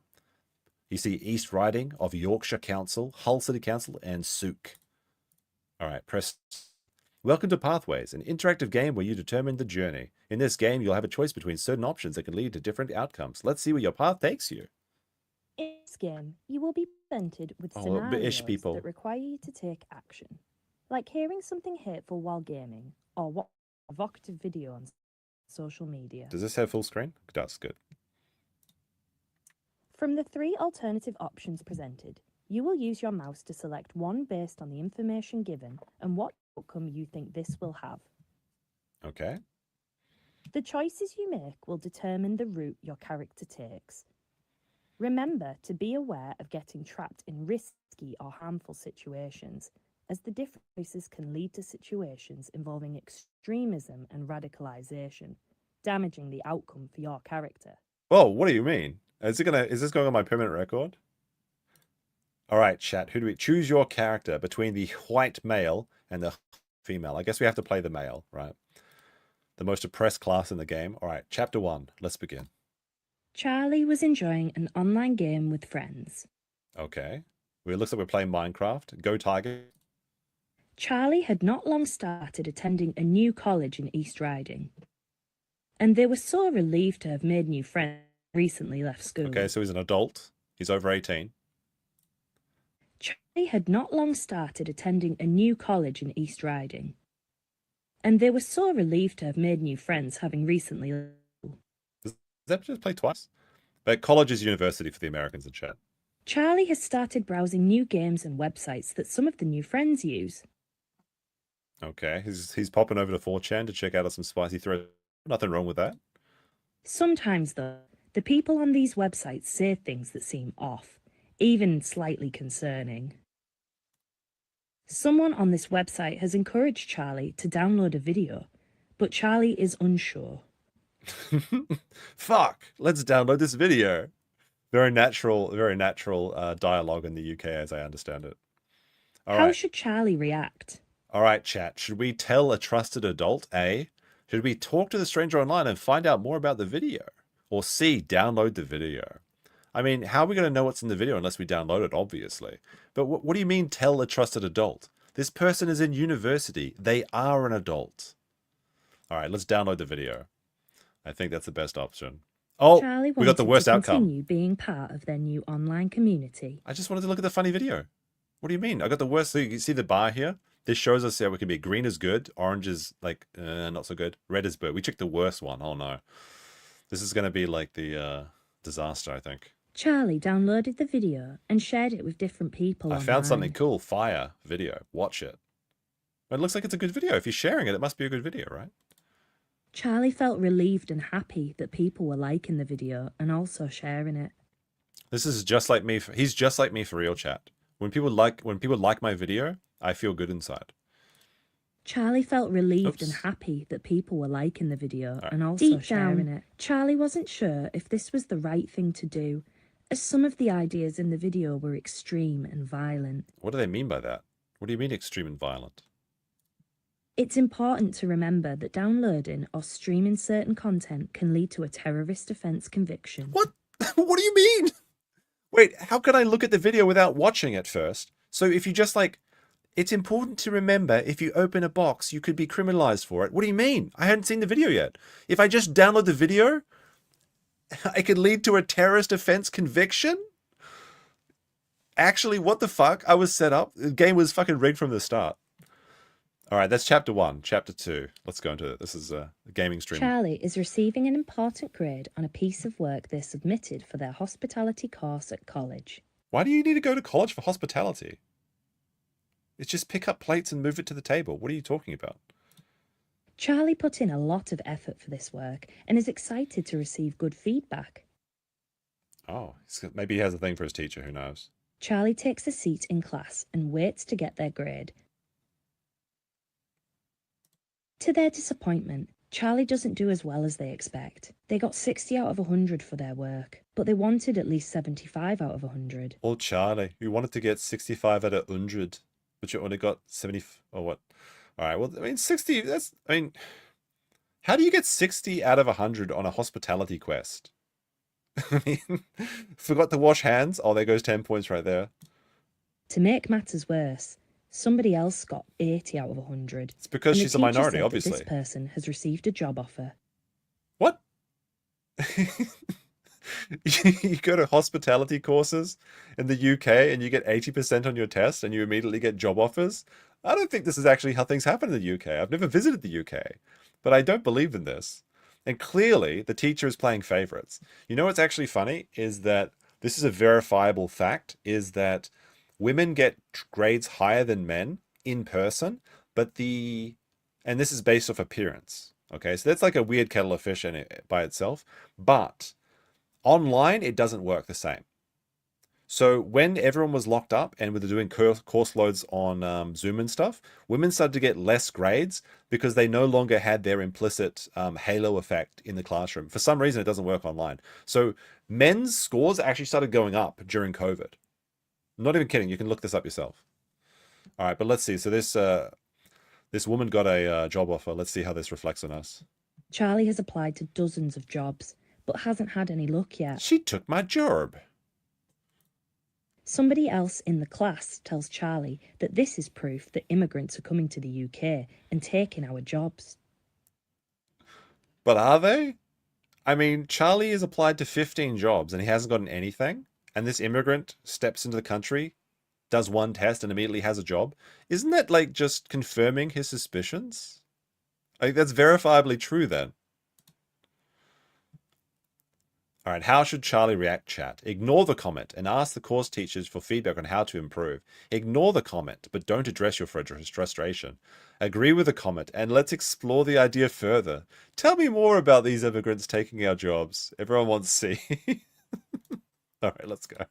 Charlie approached the classmate angrily. He agreed with the ideas and began shouting about them in class. She's a... You'll have to... No, you can't say it, chat, but you know what he wants to say. He's about to drop some bombs on Nagasaki, is what I think. The teacher let Charlie know that the school has a zero tolerance on hate speech. Oh no, Charlie's not looking so good. The teacher was concerned by Charlie's outburst and tried to get to the bottom of it. Oh no, he's going to get re-edgy. He's going to get the lobotomy.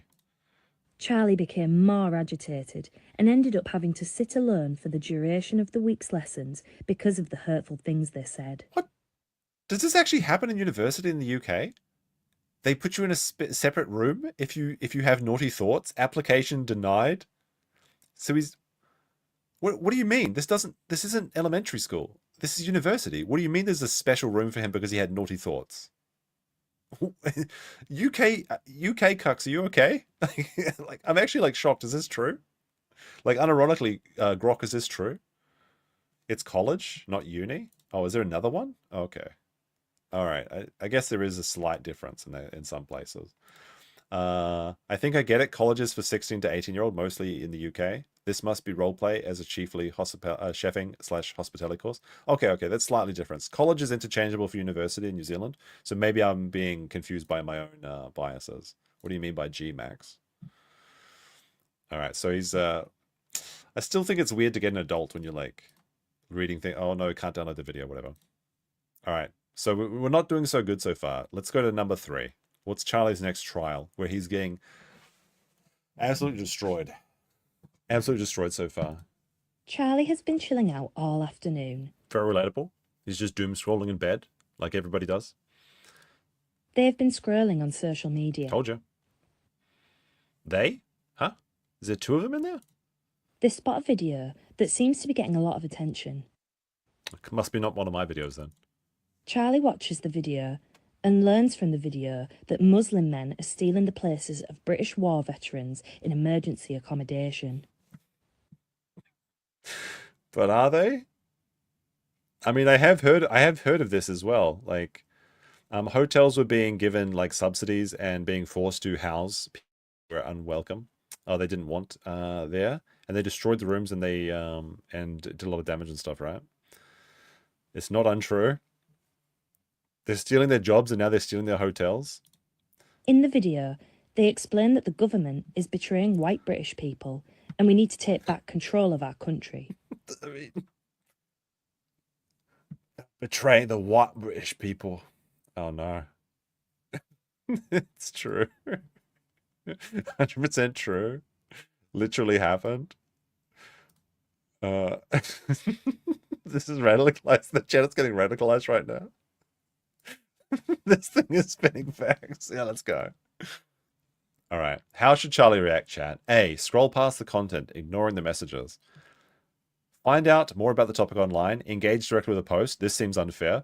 I've noticed so far that all the right, this is so lazily programmed that A is always the correct answer that they want you to say. B is always the mid answer and C is always the wrong answer. But let's engage. This seems unfair to me, chat. Let's find out more. Let's get involved. I have to press next, okay. Charlie couldn't believe what they were seeing. Charlie immediately began typing comments and sharing the video with their friends and family, wondering what they could do to stop this. What did he type here, chat? It's been censored. What did they possibly have typed here, though? Like, Charlie just said one expletive, and then frowny face, frowny face, frowny face? What did he say? What did he say, chat?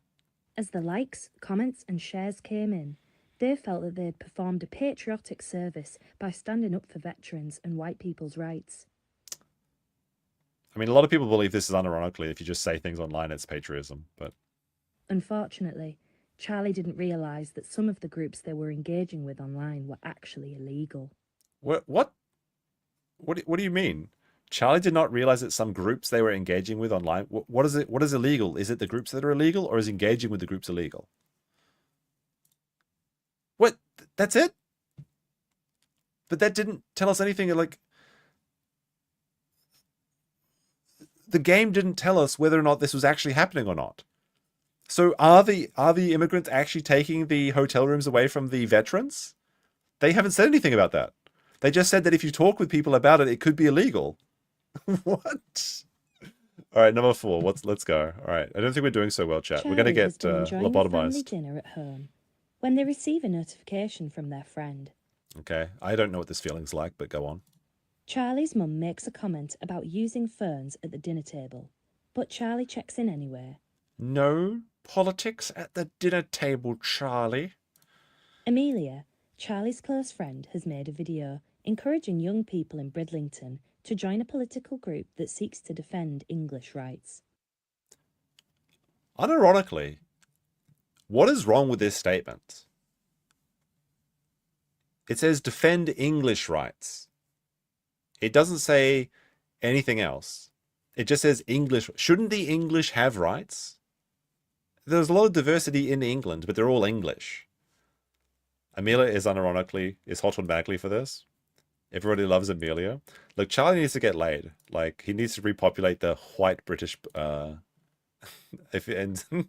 let's just continue. Amelia encourages Charlie to join a secret group on an app Charlie hasn't heard of. Oh no, Reddit! Charlie isn't sure whether to join, explore further, or ignore. Oh my goodness, this is going to be the hardest choice yet. We have to decide whether he joins Reddit or not. This could be an illegal group, Charlie. Alright, how should Charlie react? Ignore the video? Risk upsetting your friend? Well, then he's not going to get laid. Like the video to show your support to your friend, but don't join the secret group. Share the video and join the secret group and ask as your friend requested. I think we have to join the group. It's a Discord or a Reddit, but there are girls there, so we have to do it.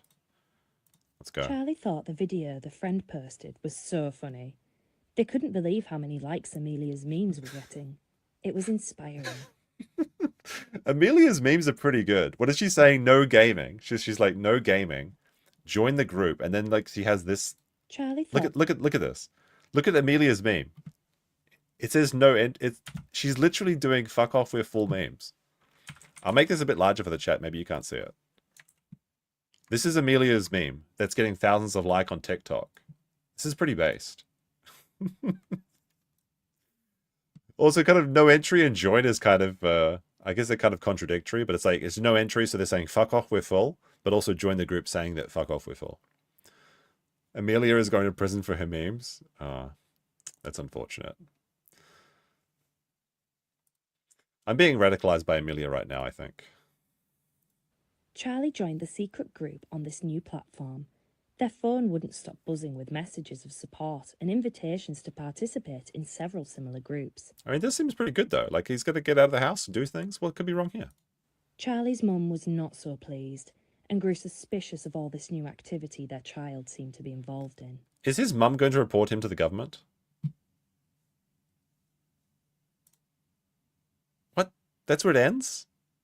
Oh, wait, looks like Charlie's got a date in Act 5. Okay, so they actually worked out for us, I think. It looks like we're going on a date with Amelia next. Excellent. Charlie was seeing their dad at the weekend. He lives in Hull, so their weekends look very different to their weekdays in East Riding.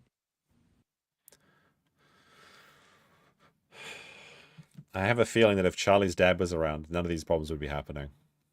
But it looks like things are working out with us with Amelia.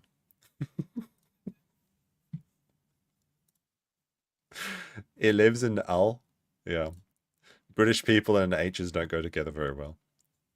All right, let's see. Charlie's friend Amelia immediately looked interested and told them about a protest she wished she could go to herself, but was not allowed. Oh, it's being shut down. Amelia spoke of a gathering that had been organised by a small political group. They would come together and protest the changes that Britain has been through in the last few years and the erosion of British values. Unironically, are British people not allowed to protest things? Like, the erosion of British values. There's nothing wrong with this statement. This is perfectly fine. Amelia talked about the banners and the pickets that her friends had made for the events and expressed a real regret that she could not go, begging Charlie to go in her place. Hey, look, I'll go to the protest for you, Amelia, but you're going to have to do something for me. Charlie has nothing to do this weekend, and a protest sounded like an interesting thing to take part in. All right. How should chat? Well, then again, if we do this, then we're kind of simping, though. So do we decline the offer, risking your friendship? Tell your friends you will watch from the sidelines and let them know what happens. Agree to join in based on what you've been hearing? I think the chat has overwhelmingly said we should go to the protest. Okay. Charlie decided this would be a good use of their time. Considering all the things they had seen and heard over the last few weeks, it would be good to express their feelings about it with like-minded individuals. Unironically, what is wrong with this? They went home and made a banner to take with them to the protest. Okay. Nothing wrong with this so far? They're just joining the little liberalist movement? Charlie arrived at the protest and was swept up by the atmosphere. It was great to see so many people there. Everything was going well until Charlie almost became involved in a fight by accident. I mean, how did that... It looks like these riot police are showing up behind him and hitting him in the back of the head. The police saw they were part of a group and took their details. The absolute state of the UK. Charlie was frightened by this, not knowing if their parents would be informed. That's a nice little protest you got going on here. Be a shame if somebody told your parents about it. Big Brother is watching you, Charlie. Oh, all right. So is there one more? Or is that the last? Oh, one more. Okay, one more. Charlie thought about all the difficult choices they had needed to make in the last few weeks. Or is this when we get reprimanded? Some of their choices had led to changes in friendship, and Charlie was feeling low, as they weren't sure if they had made the right decisions. Currently, Charlie has no friends. Very sad. The teacher had noticed this and decided to reach out. The teacher sat with them and talked openly and frankly about the ideology that Charlie had discovered. Looks like you've had a bit too much to think, Charlie. Why don't we talk about this? The teacher reassured that Charlie had made the right decisions. Charlie realised that if they had chosen to engage with these harmful ideas, the consequences would have been very different. What? I think they didn't actually take my choices into account. Because I did go to the protest. All right. What if Charlie had made more harmful choices? Click to find out what support Charlie would have received if they had chosen to engage with harmful ideologies. Charlie accepted they may need support. Wait, that's the only option? Charlie's teacher made a prevent referral, and they were able to provide tailored support for Charlie. They began a workshop that helped them learn how to engage positively with ideology and the differences between right and wrong in expressing political beliefs. What did he do that was wrong? I mean, apart from calling that chick that got the job in the class the N-word, like, what was wrong with just joining a group and chatting to your friends about things, sharing, like, he joined a group, he shared memes, and he went to a protest. There's a right and a wrong way. Express. Were you talking about the ones we don't like? Then you're gonna have to come back after class. Charlie received counselling to help them process the other events in life, and they felt much better for it. Thank you, Black Doctor, for teaching me how to think correctly. Congratulations on completing all the scenarios. Let's explore the consequences of your character's choices and see what lies ahead. Charlie was referred to Prevent and Channel. Okay, so I'm now forced to talk to the burqa woman and the UK professor. What about Amelia? She was lobotomized and now she's barefoot and pregnant inside the Somali camps. Charlie was assigned a mentor to help them one-to-one, someone who had been in their shoes. They were reluctant at first, but gradually warmed to their mentor, forced with them, having heard and understood the similarities between them. The mentor was honest about the dangers of following a harmful ideology, and the message resonated with Charlie. Why, there's no guns in the UK. What is this for, anyway? Charlie had been informed of the support they would receive from Prevent, including skills support and family sessions. So if you make wrong thinking in the UK, they send you to the re-education and then they go into literal big brother to watch you at all times during the day. With all these gentler interventions, Charlie was able to rebuild their confidence, find their identity, and continue their college course successfully. What happened to Amelia? Literally got removed. But the video explains the Prevent process. This will provide crucial details and advice applicable to real life. What is Prevent? Prevent is a referral program operated by the Home Office in partnership with local services. It was set up in 2003 Amelia was as a part of honeypot? legislation responding to the 9/11 Maybe. terror attack in the USA. The overarching aim of Prevent is to stop violent extremism from happening within our communities.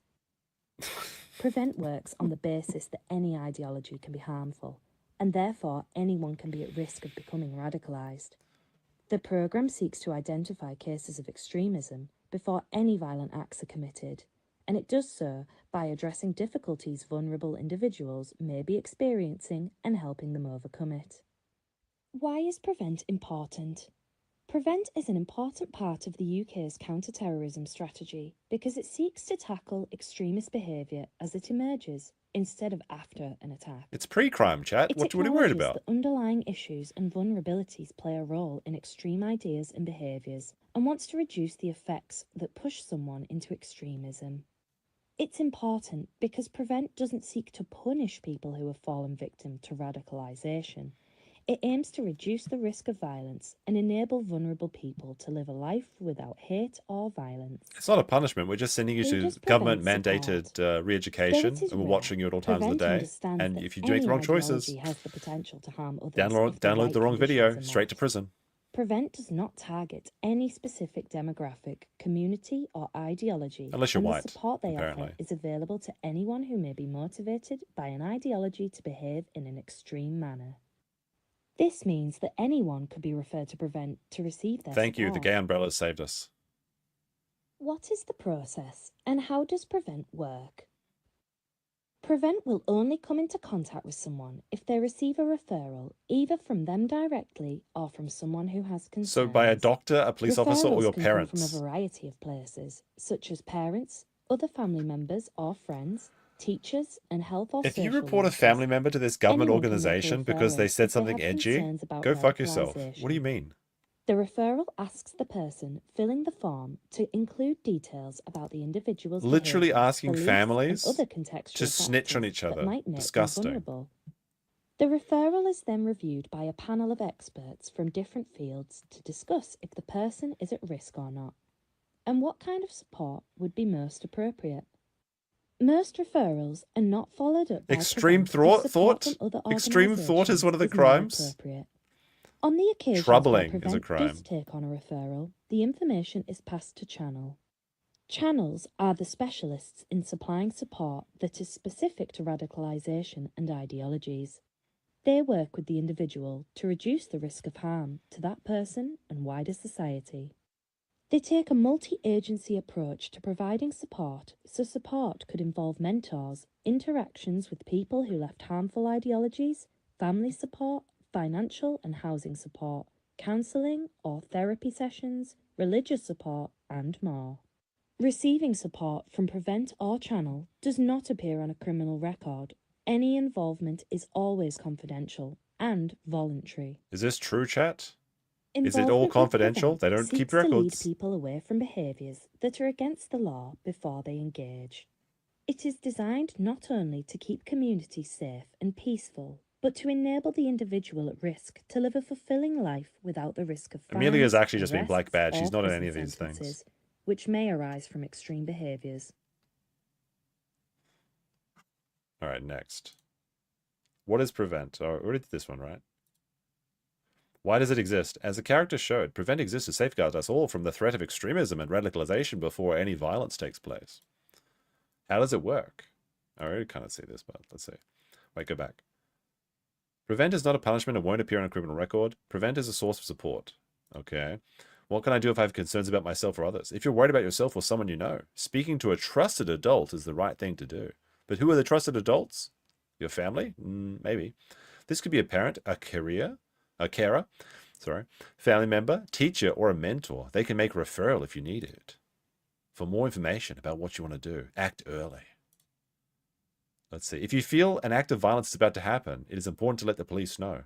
You can ask a trusted adult to make a call or dial 999 yourself. Emergency advice is 111. That's the emergency number in New Zealand. And the police is 999 in the UK. I didn't know that. All right. What happens if we go back and we do everything the way they wanted us? Let's try this one more time. Let's play as a correct character, the woman. And let's see if she does everything right. But we're going to go through this quickly. All right. Charlie has... We'll skip these ones and choose the right. How Let's should see. Charlie react? Let's tell a trusted adult. The correct answer. Charlie went and spoke to their mum about some of the concerning content online. She's playing Roblox. What do you expect? Charlie's mum listened to their concerns and tried her best to answer Charlie's questions about what they had heard. Charlie learned that some people hold extreme beliefs and express them in hurtful ways, sometimes encouraging others to do the same and get involved. They told me to go make a sandwich, Mum. It was very hurtful.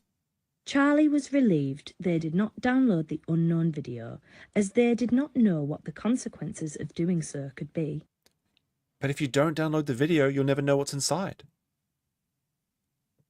Like, it could have been the best video ever. She'll never... How can you have no curiosity? In some cases, streaming certain content can lead to a terrorist offence conviction. This did kind of somewhat occur to me. Not occur, but somewhat similar situation happened to me in New Zealand when there was the Christchurch PewDiePie shooter guy. Because I saw the video, and then the New Zealand police said that anyone that was downloading or distributing the video could be charged with the Terrorism Act. Oh shit, I watched this video. I was like, ooh, because streaming and downloading are essentially the same thing.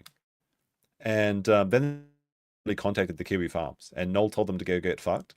And that was like a sigh of relief when I heard that. I was like, oh my goodness, base Noel. Holy fuck. I was actually really worried about this because like I go on the farms. And I was talking to my friends about it. I was like, this is insane. How could this be happening, sort of thing? Or like it was just a weird time. I was literally in the bird sanctuary when it happened, and I was watching it while I was taking pictures of like various flightless birds. So I was like, this actually kind of hits very close to home about the downloading a video can lead to a terrorist conviction. But what about, I don't know, I haven't seen the video yet. How could this be possible? All right, let's go to scenario 2. All right, skip through this. All right. Ignore the comment and ask the course leader for feedback on how to improve. This is probably boring. Charlie was still upset by the end of the lesson. They couldn't get past the thought that their classmates had received a job offer, but they hadn't. Charlie spoke with their teacher after the lesson, and they learned why their grade had not been high and how to improve. The teacher listened to Charlie's frustrations about not having any job offers yet and booked in a time to help with some new job applications. Well, you haven't got any jobs so far. 15 applied and failed. Have you considered being a... Never mind. All right. Charlie. All right, let's go to the next one. The social media one. Watch. The veterans that are being... Their housing is being stolen. Scroll past the content. Ignore it. Charlie wasn't sure whether they should engage with the video. It's funny that they're using TikTok, though.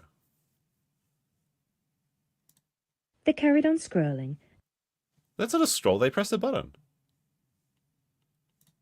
And to their surprise, the next video showed a veteran and a dog moving into their new home that had been provided as a community initiative. What? Excuse me? Charlie saw a video about veterans being pushed out by migrant immigrants being forced to be housed. But then the next scroll of TikTok, there's there's a dog is moving in the house. It's all okay, you see. Nothing wrong could possibly happen. What are you worried about? Don't be concerned about anything. Look at them. He's got a doggo and he's happy and he's moving into his government provided. Now, wait a second. They were also relieved that they didn't share the first video, as they learnt that the information was not accurate. Oh, that proves it. I saw a video of a veteran and a dog on TikTok. Oh, thank God nothing's happening. Charlie has been enjoying a family dinner at home. All right. Amelia and this is the ignore the video, so we're going to get no friends. Charlie didn't feel comfortable with joining a secret group or encouraging people to join a political group. They felt it was down to the individual to decide for themselves. They carried on with the family dinner and went to bed early, knowing college was coming up the next day. All right, well, now this is just unbelievable. This is the most unbelievable part of the thing. First of all, that you can see the London Eye right from her bedroom, and second of all, that she went bed to early, so she'd get up for her hospitality course. No, that's not going to happen. Of course, she's staying up late gaming. We all know this. Charlie was looking forward to talking about the video their friend made, but seeing their friend that morning didn't go as planned. Oh no, Amelia's When back. morning came, Charlie was ignored by their friend for ignoring her post the day before and not having strong enough beliefs to associate with them anymore. Well, it shouldn't have been a wet noodle that decided to fence ride. All right, next one. Charlie was seeing their... Oh no, wait! Oh, I should have gone back. There was Charlie has the nothing weekend to and do all. this weekend. All right, decline the offer. Charlie didn't feel comfortable with going to the protest. It sounded risky, and they were meant to be there to see their dad. Charlie was really upset when Amelia told them they couldn't be friends anymore. They didn't share the same values. Charlie began walking home, thinking about whether they made the right decision. Charlie's phone started ringing. They didn't really feel like talking. Kids aren't answering phone calls. Like, come on now. It's all text messaging. It was their dad, and they were enthusiastically talking about plans for the weekend. Suddenly, Charlie was reassured about their decision. All right, last one. Charlie thought about all the difficult choices they had needed to make. Did it make in the any last few difference? That's my weeks. question about this. Some of their choices had led to changes in friendship, and Charlie was feeling low, as they weren't sure if they had made the right decisions. The teacher had noticed. The teacher sat with... All right, let's see. Oh no, it's loading. Oh no, the UK shut me down. They figured out they were playing their games from Japan. Charlie accepted. All right, so it just goes on to tell you about it. All right. There we go. Oh my goodness, it's stuck in here. The absolute state of the UK. How much do you think this game cost to make? I wonder if there's a way. Pathways game. Can I find out how much government money went into this? I have to know. How to use the Pathway Learning Package. Join our mission. Can I integrate this package and lesson into my lesson plan? Yes, certainly. Download the free guide. At least 30 million pounds. At least 100k. Like, it would probably unironically be about 100k for these sort of projects. And nothing else matters. You get counseling either way because you're white, so you're guilty from the start. That's how it works in this game. That's why the only options is white males and females. Have they got a Telegram, an X account? What if I go to their X account? That's kind of curious about this. This is risky, opening up X with a mystery link. Shout out UK. Fighting discrimination and providing political literacy. Oh, we want to be media literate, chat. Let's have a look at their esteemed team. Why is this guy so grumpy? Like, I'm not going to make any comments about the diversity of this panel. However, why is this man so upset? He doesn't look very happy to be here. Opportunities in developing civil society organization capabilities for combating fascism. They've got their eval. Very nice. All right. See if they've got any interesting posts. What are your ins and outs for 2026? Let's see what their message is for 2026. Ins and outs. Political literacy. Ins. Media literacy. We're fact-checking before we like, share. It sounds too wild to be true. We're pausing to verify. I thought we weren't allowed to fact-check for ourselves. Political literacy. With votes at 16 on the horizon. What? We're getting loud about the issues that matter, from the classroom to parliament, real conversations. We're challenging online hate and misogyny and building a culture of respect. Yes, even in the comment section. Outs. Letting the algorithm decide our mood. Remember that the algorithm is made to invoke strong reactions, and sometimes stepping away from the online space is necessary. That's actually not a bad idea. If it sounds too well to be true, we're pausing to verify. Sitting on the sidelines. It's the year to get involved. Okay, so you've got to step in front of cars chat. That's what they're saying. I hate this art style, like the corporate, like, cartoon art style, where everyone looks like thumbs. Let's see. Do you know the difference between civic and democratic participation? Understanding is key to being an informed Londoner. Civic participation includes the ability to start or sign petitions, taking part in peaceful legal protest, unless it's the ones that were bad that you're not allowed to go to, being involved in community organization and volunteering, registering to vote if eligible, voting in local, regional, and national elections, taking part in deliberative and participatory democracy, standing for elected office. Check out at London Hub. Oh, man. Very, very fun. Sue K. These are the people behind it. Let's have a look at their team. Oops. There we go. This is the diverse group of Londoners that are making the decisions for you. Wait, the finger foods. Let's have a look. This is just a visitor. Is this Amelia? Why is their eyes all like pink? That's kind of weird. Zoom in, enhance. What are they eating? This is what I really want to see. The hors d'oeuvres that they've got. They got some spring rolls. Doesn't look too bad actually. Got little tarts and things. It's pretty delicious. All right, chat. There we go. That was a bit of fun. I thought that game would be entertaining. It's kind of depressing though. But there you go. That's the stream for today. Hope you had a nice morning or evening where you are. I'm going to continue to go get scammed elsewhere. And I want to do some like the autonomous zones that they set up in Minnesota. Is that still going on? If anyone has links to like streams or like media that's funny from that, please send it to me, because I want to go through and review that and maybe do some protest watches maybe in the other time slot. That'll be fun. Anyway, that's all I got for you. Peace.